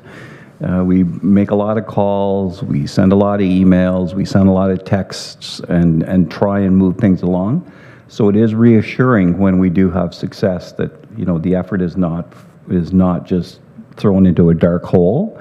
So it really does work. And we've got, I mentioned earlier about the recipe. So that's part of the good news. Thank you. Nice to have good news. Are there any other comments? Member from Killaloe, Haggerty Richards, please. I'd just like to express my thank you to the team, the staff, and this is unreal. I think this is news that we all thought maybe it might happen, but really it wasn't going to happen. But I would have loved to have a video when whoever was the first one to get this email or phone call, I would love to see that video of the reaction of the group. Thank you. Is there a video? There's no video, but I'm sure my face was. It took a bit to figure out the numbers, so that would have taken a little bit, but yeah. I think the letter is about 12 pages long or something. Yeah. Pure excitement for sure. Yeah. Member from Whitewater, please. Thanks, Chair. I'll echo again. Thank you. I think you guys are doing awesome, and it is an incredible advantage for the county as a whole. And the process by which you're proposing to look at how we fill the gap, understanding there is a gap greater than 261 seats. I think it's fair. I think it's a great approach, and I think it sets us up for the next stage, which is what since you're up here, Margot, I was going to ask you. We know that this plan takes us to the end of 2026. At the end of 2026, we'll be at 26%. Filled spaces. The goal for the province and the federal plan is to get to 37. So, the advocacy's not done. What's your thoughts on that? Do you think when do we start advocating? How do we make the case to go from 26 to 37%? I know, I'm taking the win. No. I just can't stop. That's a fair question. I will just speak to that 37%. So the 37% is the provincial target. So they're not looking necessarily for every municipality to hit 37%. They're looking for each municipality to contribute to that overall 37%. So I don't know what that looks like in other municipalities. So I think, if we're sitting at 26% and another municipality is already at 54%, there's that kind of math that's going on in the background that only the ministry knows how to do. But I do think that we need to find out a little bit more about what's to come after 2026. We are aware that an agreement has been signed for 2027 and beyond, but we don't have any other information further to that yet. I think they're spending all their time on this and getting this out to us right now, but also there is the federal writ right now. So I think because it's a federal provincial agreement, there's not a lot of conversations happening right now about this particular area. So I think to your question about what should we do and when should we do it, I think as we get more information from the ministry on what the future looks like, at that point we can share and we can talk about that. Okay. Any other comments or questions? Seeing none? Okay, thank you very much, Margot. Thank you for bringing us such great news. Thank you very much. So the next item on our agenda is communications. There's a memo from the Ministry of Early Education for Early Years and Child Care Division. Any comments on it? Seeing none, the recommendation that the communications be received as information. Can I get a mover and a seconder, please? Moved by the member from Petawawa, seconded by the member from Laurentian Valley. All in favor? Carried. Consent reports, there are 2 items, 2 written items of important information provided for your review. Are there any questions on the attached? Member from Whitewater, please. Thank you, Chair. If possible, I'd like to discuss item number 1, food affordability in Renfrew County. And this is something near and dear to my heart, and just as we discussed earlier today about transportation and the needs for a number of communities across the county and in that fact the district. When you look at the Renfrew County and District Health Unit reports on their website for 2022 and 2023, it shows a ratio of food poverty of 1 to 6. And their most recent report goes 1 in 4 families. It's not getting better. And when I think of all the things that happen in the communities to try to address food affordability, we see things like good food box programs, Meals on Wheels, You're the Chef programs, where they're in the schools trying to teach kids how to make meals with fresh produce, breakfasts in schools being funded federally and provincially, food banks, the grind. Everybody's out there trying to plug all the holes in this leaking dam. Our health unit is reporting that the problem isn't getting better, it's getting worse. And my question is, who advocates for our community members and food affordability? What is the long-term solution? And at what point does the food banks and all these other processes, start to declare failure because they can't keep up with the demand? And what I'd like to do is ask the committee to look at this in a little more detail and maybe come up with some recommendations for advocacy or efforts that we can do politically to support our groups, but address the problem where it should be funded federally or provincially. Thank you. Member from Bonachera Valley, please. Thank you, Chair, through you to my colleague. We've heard a lot about this from all the leaders of every party in this federal election, almost ad nauseum. They all seem to have it on their radar. I think our role in this will be to hold their feet to the fire to ensure that this remains a federal responsibility with us as partners, with the provinces as partners, provinces and territories as partners. But I think, there's a lot, while we're in this election time, there's a lot of lip service, and I think our role really does need to be more involved, especially with things like this, food insecurity and affordable groceries and not overwhelming our food banks. One of the most interesting things that I heard from Shayla this morning was stretching chicken.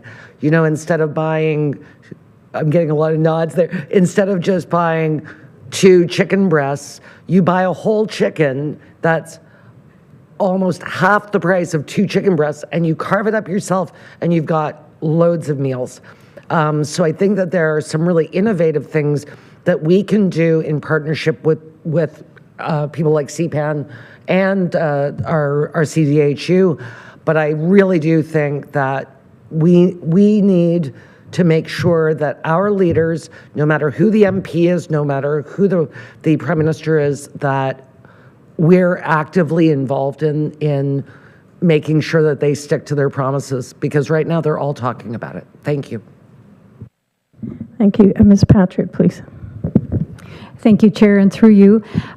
Just with respect to the comments that have been made by the councillors, just wanted to remark that based on the Renfrew County and District Health Unit reports, in looking at previous reports, and as Councillor Nicholson has pointed out, this trend is increasing in the wrong direction. So their 2022 report was 1 in 7 households were food insecure, 2023 1 in 6, and now the latest is 1 in 4. So Certainly, I think it's evident from the data that we're seeing that the percentage of family income required to buy food has been increasing, especially for those families living on a fixed income.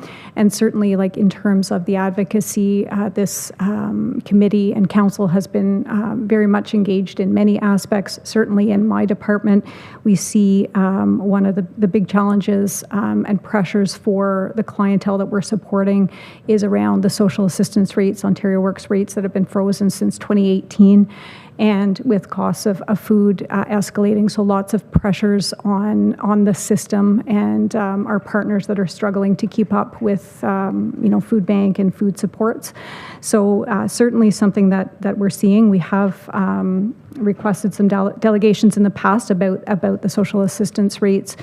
Certainly that's 1,200 families on Ontario Works, approximately 3,000 on Ontario Disability Support Program, and then other fixed income programs, certainly including our seniors and others. So we're seeing certainly a compression in this area and lots of extreme vulnerabilities, and something that is a very much a challenge. So I just wanted to remark on that. We do have outreach workers that will be starting, one of which will be focusing on children and families and trying to work with CPAN and some of our other partners in this area, but certainly something that we're seeing and struggling with within our department. Thank you. So is this something we want to bring back at a further meeting? So is this how we table it, or do we, I'm looking at Craig. Pardon? Direction to staff to bring back. Okay, we'll do that. Yeah. Well, just a motion. Okay, could I get a motion by Councillor from Whitewater, seconded by the member from Bonachere Valley? All in favor? Carried. Thank you. Absolutely. So there was there's a report on supportive housing in Ontario by Addictions and Mental Health Ontario. Questions, comments? Seeing none, could I get the warden, please? Thank you. And I think if you take a look at page 15 in this report, so they've used the numbers that we received from the research project in Toronto, and it talks about the numbers, the monthly costs of housing people in psychiatric hospitals down through to supportive housing. And then you look at the box right beside it, and it certainly, I think, mirrors very completely our approach with Mesa and now through with the Heart Hub. And so you're looking at it strengthens communities by improving safety for both the housed and unhoused, encouraging community integration, revitalizing neighborhoods, increasing resident engagement, employment, education, and social activities. And then on page 14, I believe the box then talks about the successes. Higher levels of treatment engagement, improved access to primary and preventive care, increased sense of safety, and better focus on recovery, employment, et cetera. So again, I think those mirror what we're doing right now. So it's very nice to have this document as a appendices or whatever whenever we move forward, because it's some of our research has been things that we've done or been a part of. This is not something we've done. This has been an entirely independent research project. So I was very happy to see it, and I just wanted to point it out. Thank you. Okay, nothing further. Can I get a mover and a seconder to accept the consent report, please? Moved by the member from Killarney Haggerty Richards, seconded by the member from North Algona Wilberforce. All in favor? Carried. Thank you. The next is a discussion report. I'll invite Ms. Patrick, the Director of Community Services, to overview the report, please. Thank you, Chair, and through you to committee. So I'll go ahead and read the recommendation to get it on the floor. So for the directed growth plan for the Canada-wide early learning and childcare system, The recommendation is that the Community Services Committee recommends that County Council authorize the Director of Community Services and the Manager of Children's Services to submit the Canada-wide Early Learning and Childcare (CWELC) Directed Growth Plan for the County of Renfrew to the Ministry of Education, and that staff move forward with the development and implementation of an application process for new CWELC expansion in the County of Renfrew.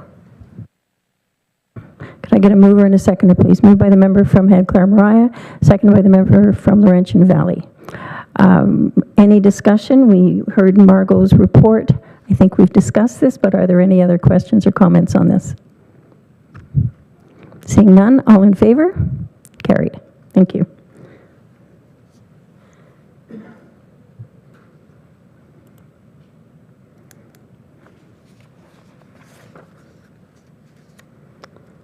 Okay. So recommendation that the discussion reports be received as presented. I think we just did that. No, all of them. Can I get a mover and a seconder, please?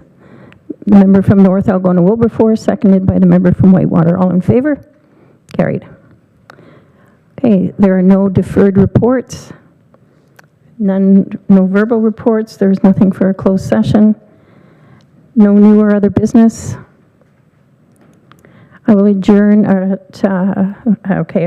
mover and a seconder, please, to adjourn. Moved by the member from Arnprior, seconded by the member from Whitewater. All in favor? Carried. We are adjourned at 1:40.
Thank you. Welcome back, everyone. Welcome to our Corporate Services Committee, the last committee of the day. It's Wednesday, April 9th, 2025, and it is 1:56 p.m.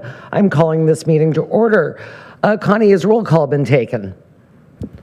Yes, Chair, roll call has been taken and we have quorum. Thank you. Is there any disclosure of pecuniary interest or the general nature thereof? What? You can tell it's the end of the day and people are getting punchy. Could I ask for, I have a recommendation that the minutes of the March 12th, 2025 meeting be approved, please. Moved by the member from Deep River, seconded by the member from Laurentian Valley. Were there any errors or omissions? I see none. All in favor? Excellent. We have no delegations, no communication. We will move on to the consent report. In the CAO's report, there are 3 items in the consent. The quarterly report, the quarterly report for communications, thank you for that, Tina, and including all of the social media, and finally the key performance indicators. Were there anything on those consent items? The member from Amherst Bromley, please. Sorry, ma'am. Madam Warden, I actually had the Director of Property and Development whispering in my ear here, so I'm not entirely sure where we are at. Are the unaudited financials in this thing that you just mentioned? No, they're in the next consent report. Then I don't have anything. Okay, but I'm also not the warden. One-time warden? I do apologize. It's like being the president. You're always Madam President? Back when you were warden. All right. All right. Is there anything under A with the consent items? I see none. Then we will move on to the consent items under, give me one moment. Sorry, my thing froze up once again. And the 4 other consent items. Number 4 are the unaudited 2024 financial statements, the investment update, the recruitment efforts, and the registration for the Warden's Golf Tournament. Were there any on those 4 items? Member from Amherst Bromley. Thank you very much, Madam Chair.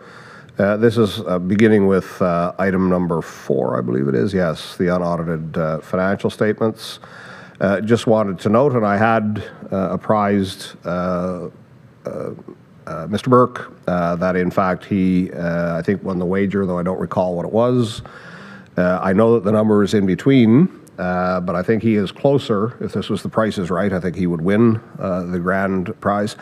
However, it should be noted that the surplus, if in fact the general surplus that had already been allocated towards the Algonquin Trail was included, we did experience a surplus of over 4.6 million. But of even more significant note to me is that when Council adopted our 2024 budget, and I know that in here Mr. Burke does identify the reserves writ large, but certainly of most concern, of the things that I am driving into often on my numbers and analysis is the capital reserve itself. So in the capital reserve, when we adopted our 2024 budget, the anticipation was that we would end 2024 with 19 point something million in our capital reserves. When we did our long-term financial planning exercise in October of 2024, they had been increased, amended upwards to 33 million. That was the number we used when we developed our 2025 budget. In fact, our capital reserves are sitting at 41.75 million. So once again, we have substantially overperformed what expectations were.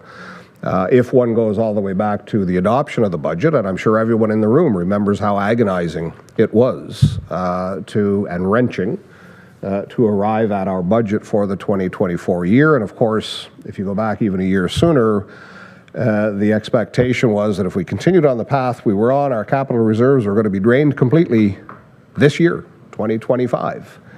So in fact, the worst case scenario has not hit, and in fact, our capital reserves are not in 19 million. They are more than twice that amount and still sitting at 41 million. So we are still continuing, even in the revised long-term financial plan, to be substantially outperforming expectations.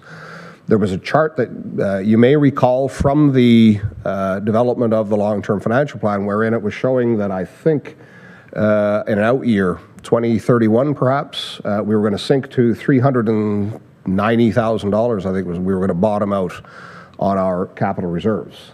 In fact, that we are now $8 million over our starting point of that 10 years.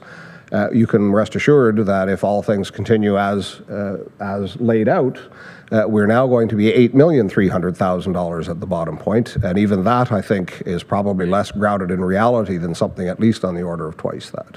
In any event, I just thought that that was worth pointing out, that we have substantially outperformed expectations.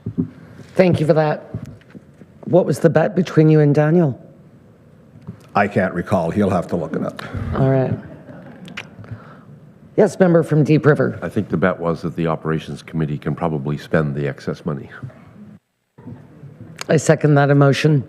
I think the bridge has already spent it, frankly, for the chair of operations. What is that bridge? All right. Were there anything else? Yes, member from North Algona Wilberforce. Yes, thank you, Madam Chair. And just a question, and maybe through you to the Director of Property. The Planning Department legal fees have seen a significant increase, and I'm just wondering, I know we were cautioned that some of the cases in front of the Land Tribunal would certainly drive up those costs. I'm just curious as to what number of outstanding cases still exist. Do we expect that number to continue to increase? Or do we expect to see some of those, are there still cases to be resolved? Is that something that someone can answer now, or do you? Yeah, go ahead. Through you, Chair. So we do have a number of legal fees associated in 2024, and you see it's well beyond what we budgeted for in 2024. And I think we've done a decent job trying to communicate to DNP and now this Committee of the Whole. We are experiencing more pressures legally on our planning department through OLT decisions and OLT court cases. And most recently, the one that was in the committee package at DNP last, I guess 2 weeks ago, the OLT decision, and that alone, that one file alone cost the County of Renfrew through legal counsel a little over $25,000.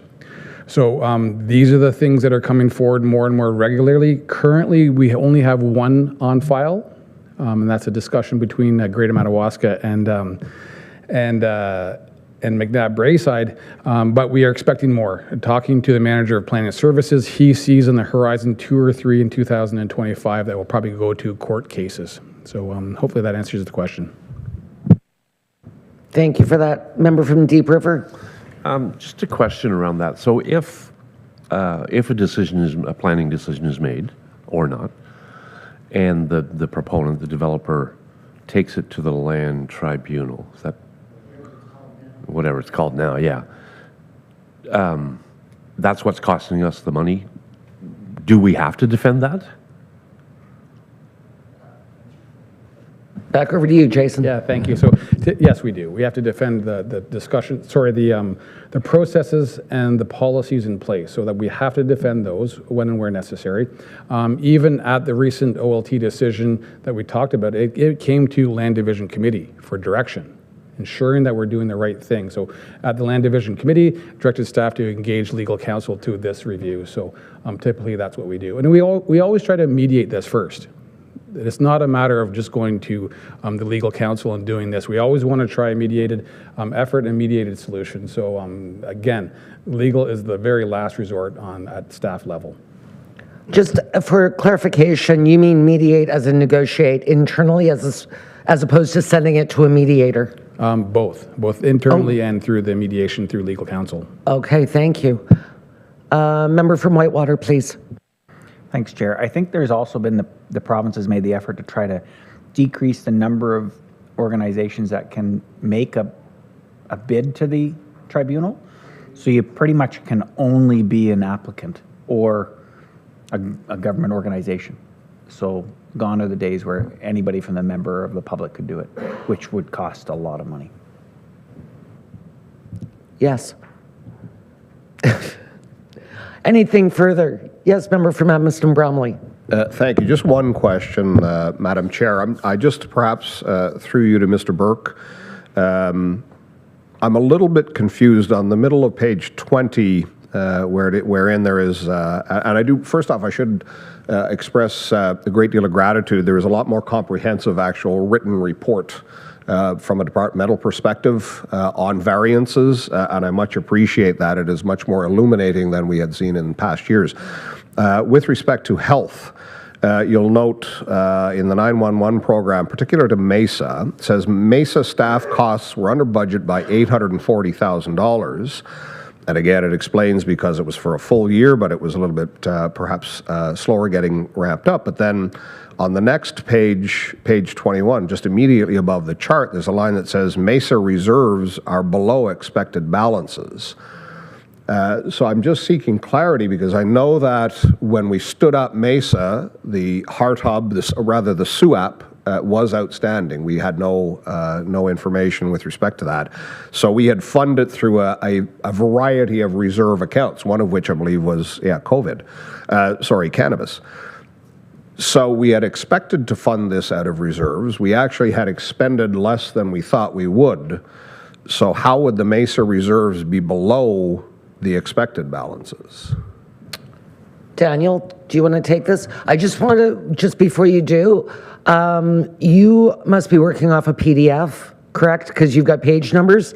So for anybody else if you're not on the PDF, the page numbers don't mean much. You have to click on the actual diligent hyperlink, just so that we're all following on the same plane. Thank you. Okay, Daniel, go ahead.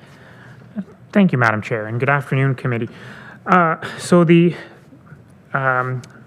issue with our reserves, we are attempting to achieve an optimal outcome with funding announcements that we don't yet have in full or understand.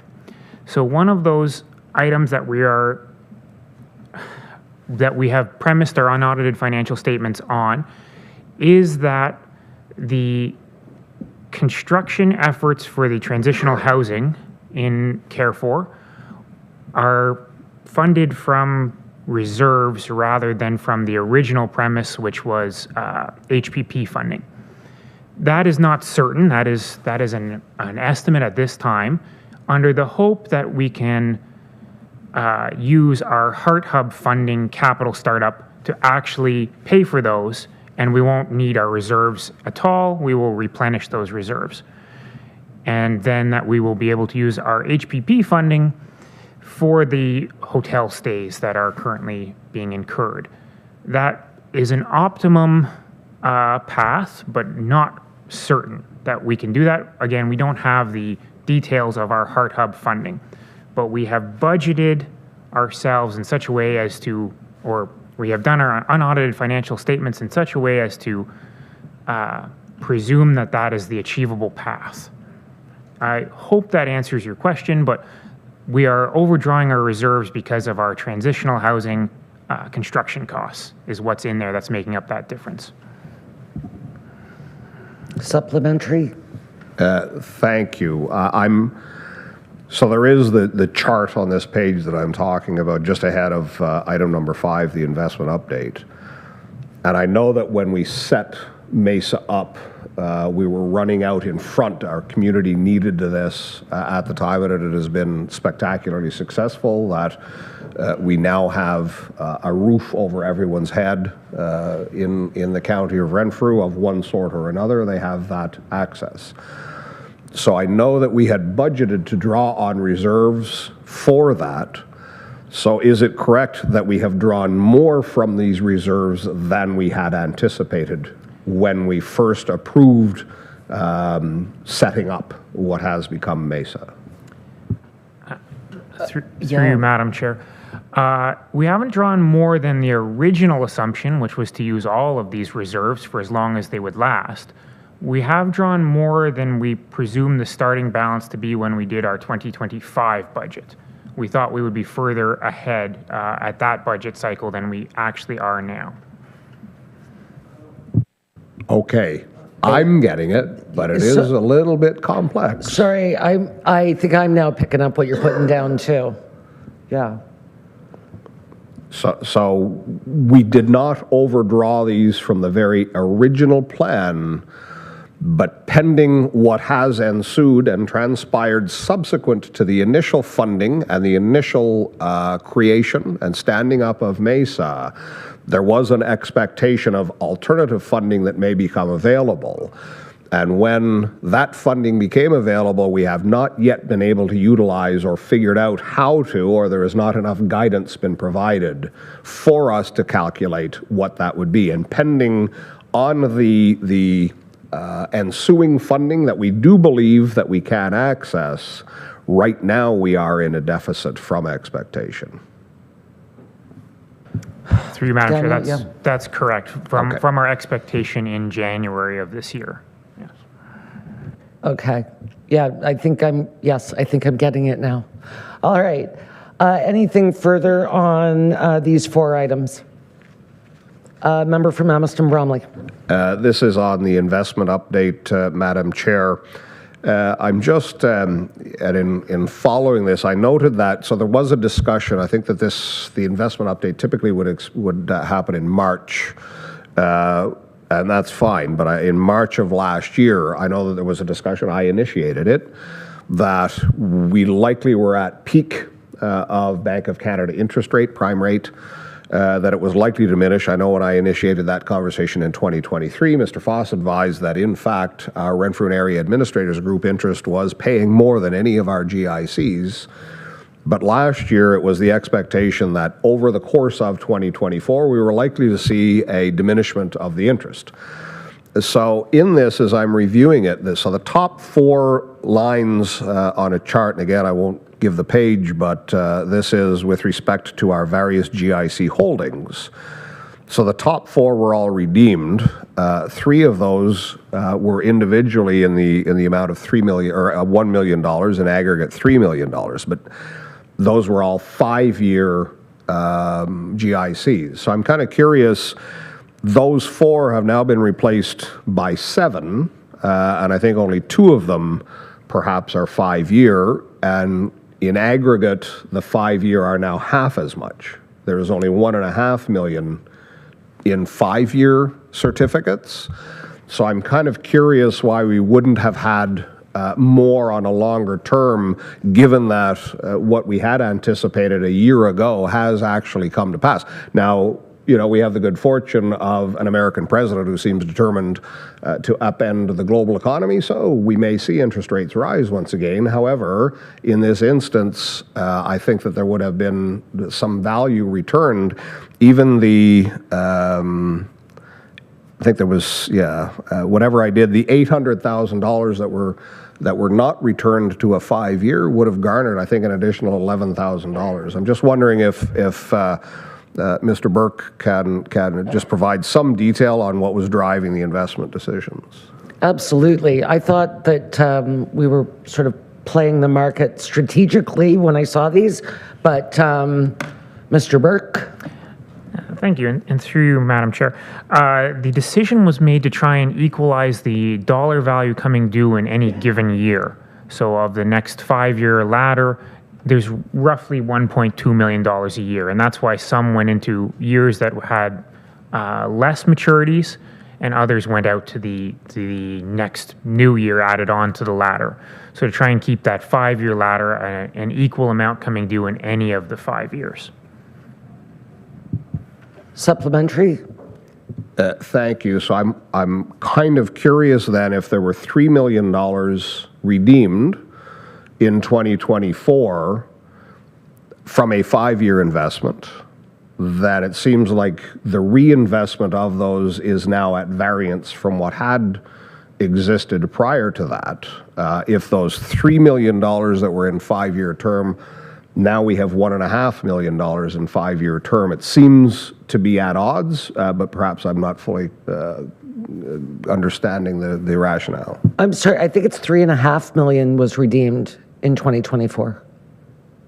I'm just talking about $1 million. You are correct. There was another 500,000.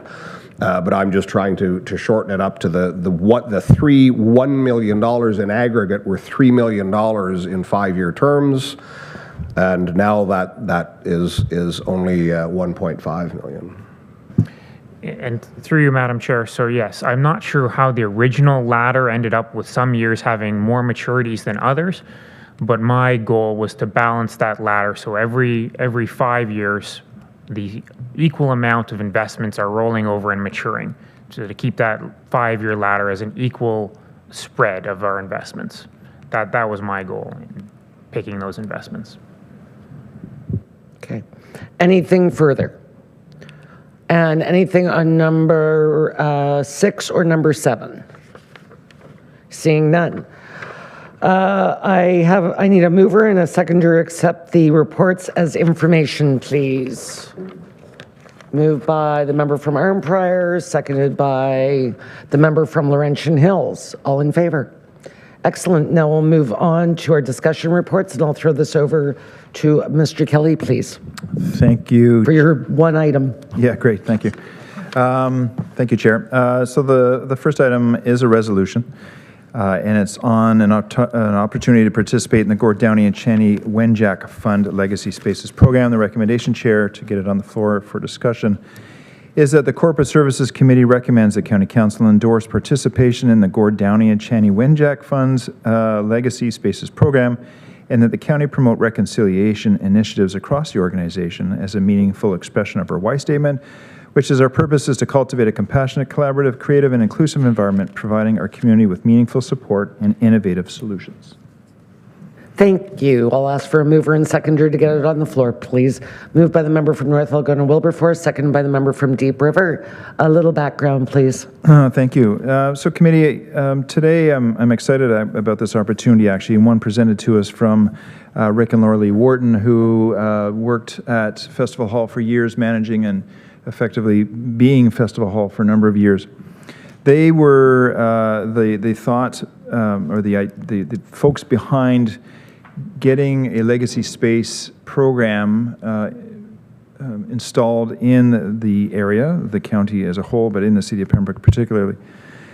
And for those who don't know the story of Channy Wenjack, of course, is the young Anishinaabe boy who died after fleeing a residential school, and Gord Downey, of course, from the Tragically Hip fame, used his public voice to advocate for truth and reconciliation. Overall, the fund encourages action through awareness, education, and connection. So this actually program is a great national initiative that raises awareness about the plight of those in residential schools and serves as a commitment to reconciliation in action. More particularly, the legacy space, as the report notes, it can be as modest or as expansive as we choose. Today, for your pleasure, for those here, I've included some of the signage that's out in the lobby area, along with some of the collateral that was passed along to us from Festival Hall and the Whartons.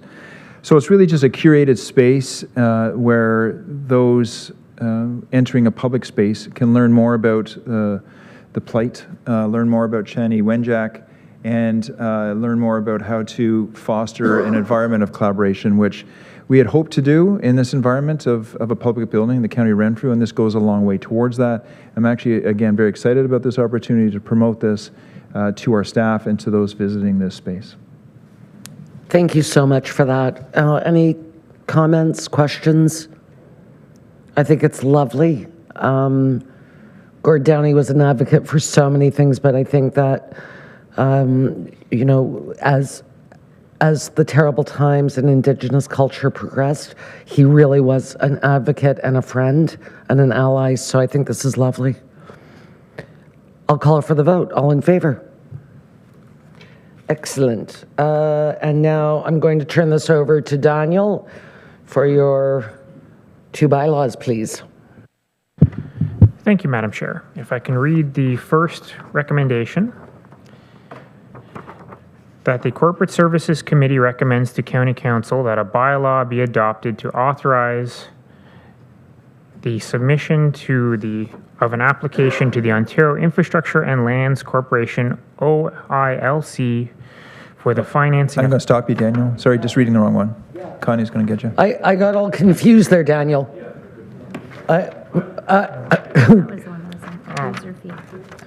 My apologies, Madam Chair. I have the wrong printout. Just glad it was you and not me, Daniel. That the Corporate Services Committee recommends to County Council that a revised bylaw to establish and require payment of user fees and charges be adopted, and that user fee bylaw 38-24 be repealed. Thank you. I'll ask for a mover and seconder to get it on the floor, please. Moved by the member from Head Clare Mariah, second by the member from Killaloe, Haggerty and Richards. A little background, please. Thank you, Madam Chair. Similar to every year, we go through our user fee bylaw and update for new rates, new events that occur, any other charges we might like to adjust. There's a number of minor adjustments to the current year user fee bylaw, and they're listed for your consideration. Thank you. My favorite was the NSF check. That was the best. Yes, member from Deep River. Speaking of that, why is it going down? Because nobody uses checks anymore. Through you, Madam Chair, we are attempting to harmonize our fees, and that is the fee that is applied to the RCHC NSF checks. So we'd like it to be consistent across the corporation. I should note that our banking arrangement means that we do not incur a fee when a check is returned to NSF through our account. I imagine that the individual does, though. Thank you for that. There you go. All right. See, that was a preemptive answer there. Yes, member from Whitewater. Thanks, Chair. This is a developmental question, but I was looking through the user fees, and I can see the application as a member of the public for most of these. How do we capture when it's another municipal organization? And is that, like, when I see the hourly rates as an example for some of the staff, is that one way that it's captured? Or how do we recognize capture for HR as an example? Daniel, Craig. Yeah, through you, Madam Chair, yeah, that's correct. So we would charge the applicable hourly rate to our lower tiers for HR services or any other services that we're providing in that way. Yeah. All right. Is there anything further on this item? All in favor? Excellent. And next, the temporary borrowing bylaw, please, for IO.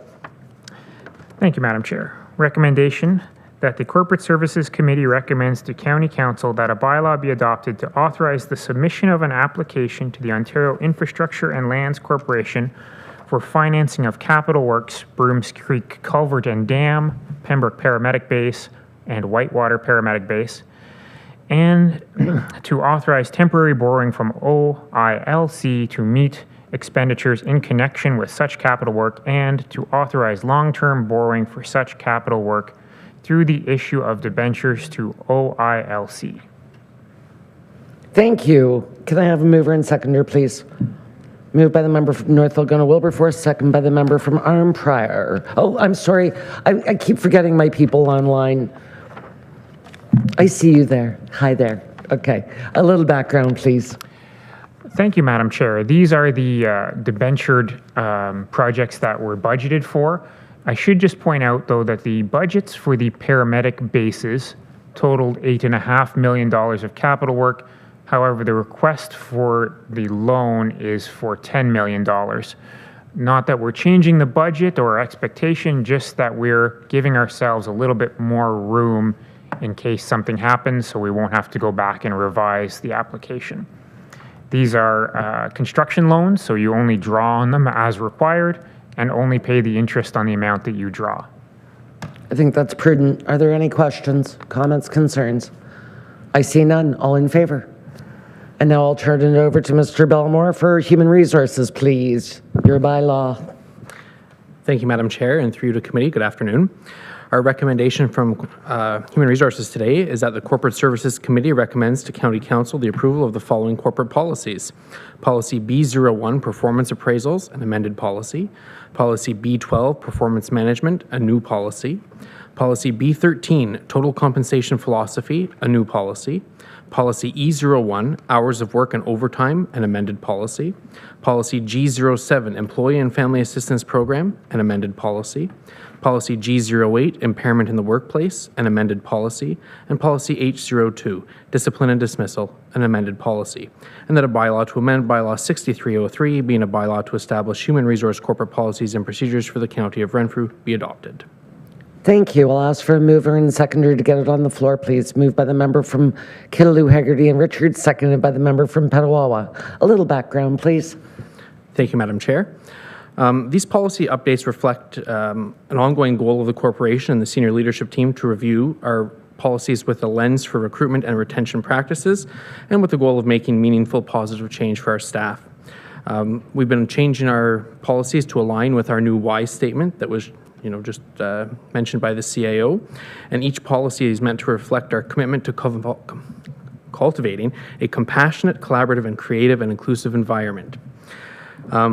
We've changed our performance assessment policy to include a new set of goals, changing from the SMART goal method to FAST goals, which are meant to be clearer, more agile and adaptable as things change, and be communicated on more frequently. I'm going to say constant feedback as opposed to an annual feedback process and a feedback loop with our employees.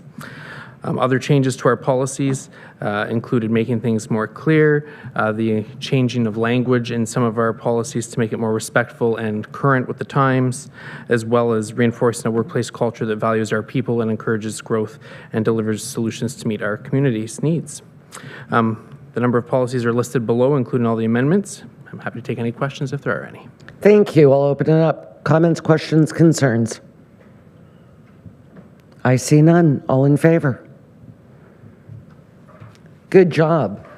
The people that aren't in the room can't see, but the corporate services staff look like they're an American Idol judging panel back there. I now have a recommendation that there's no Paula. Maybe Connie's Paula. There you go. I have a recommendation that the discussion reports be received as presented, please. May I have a mover and seconder? Moved by the member from Laurentian Valley, seconded by the member from Laurentian Hills. Anything further? All in favor? Are there any new updates? Any verbal reports? No, seeing none.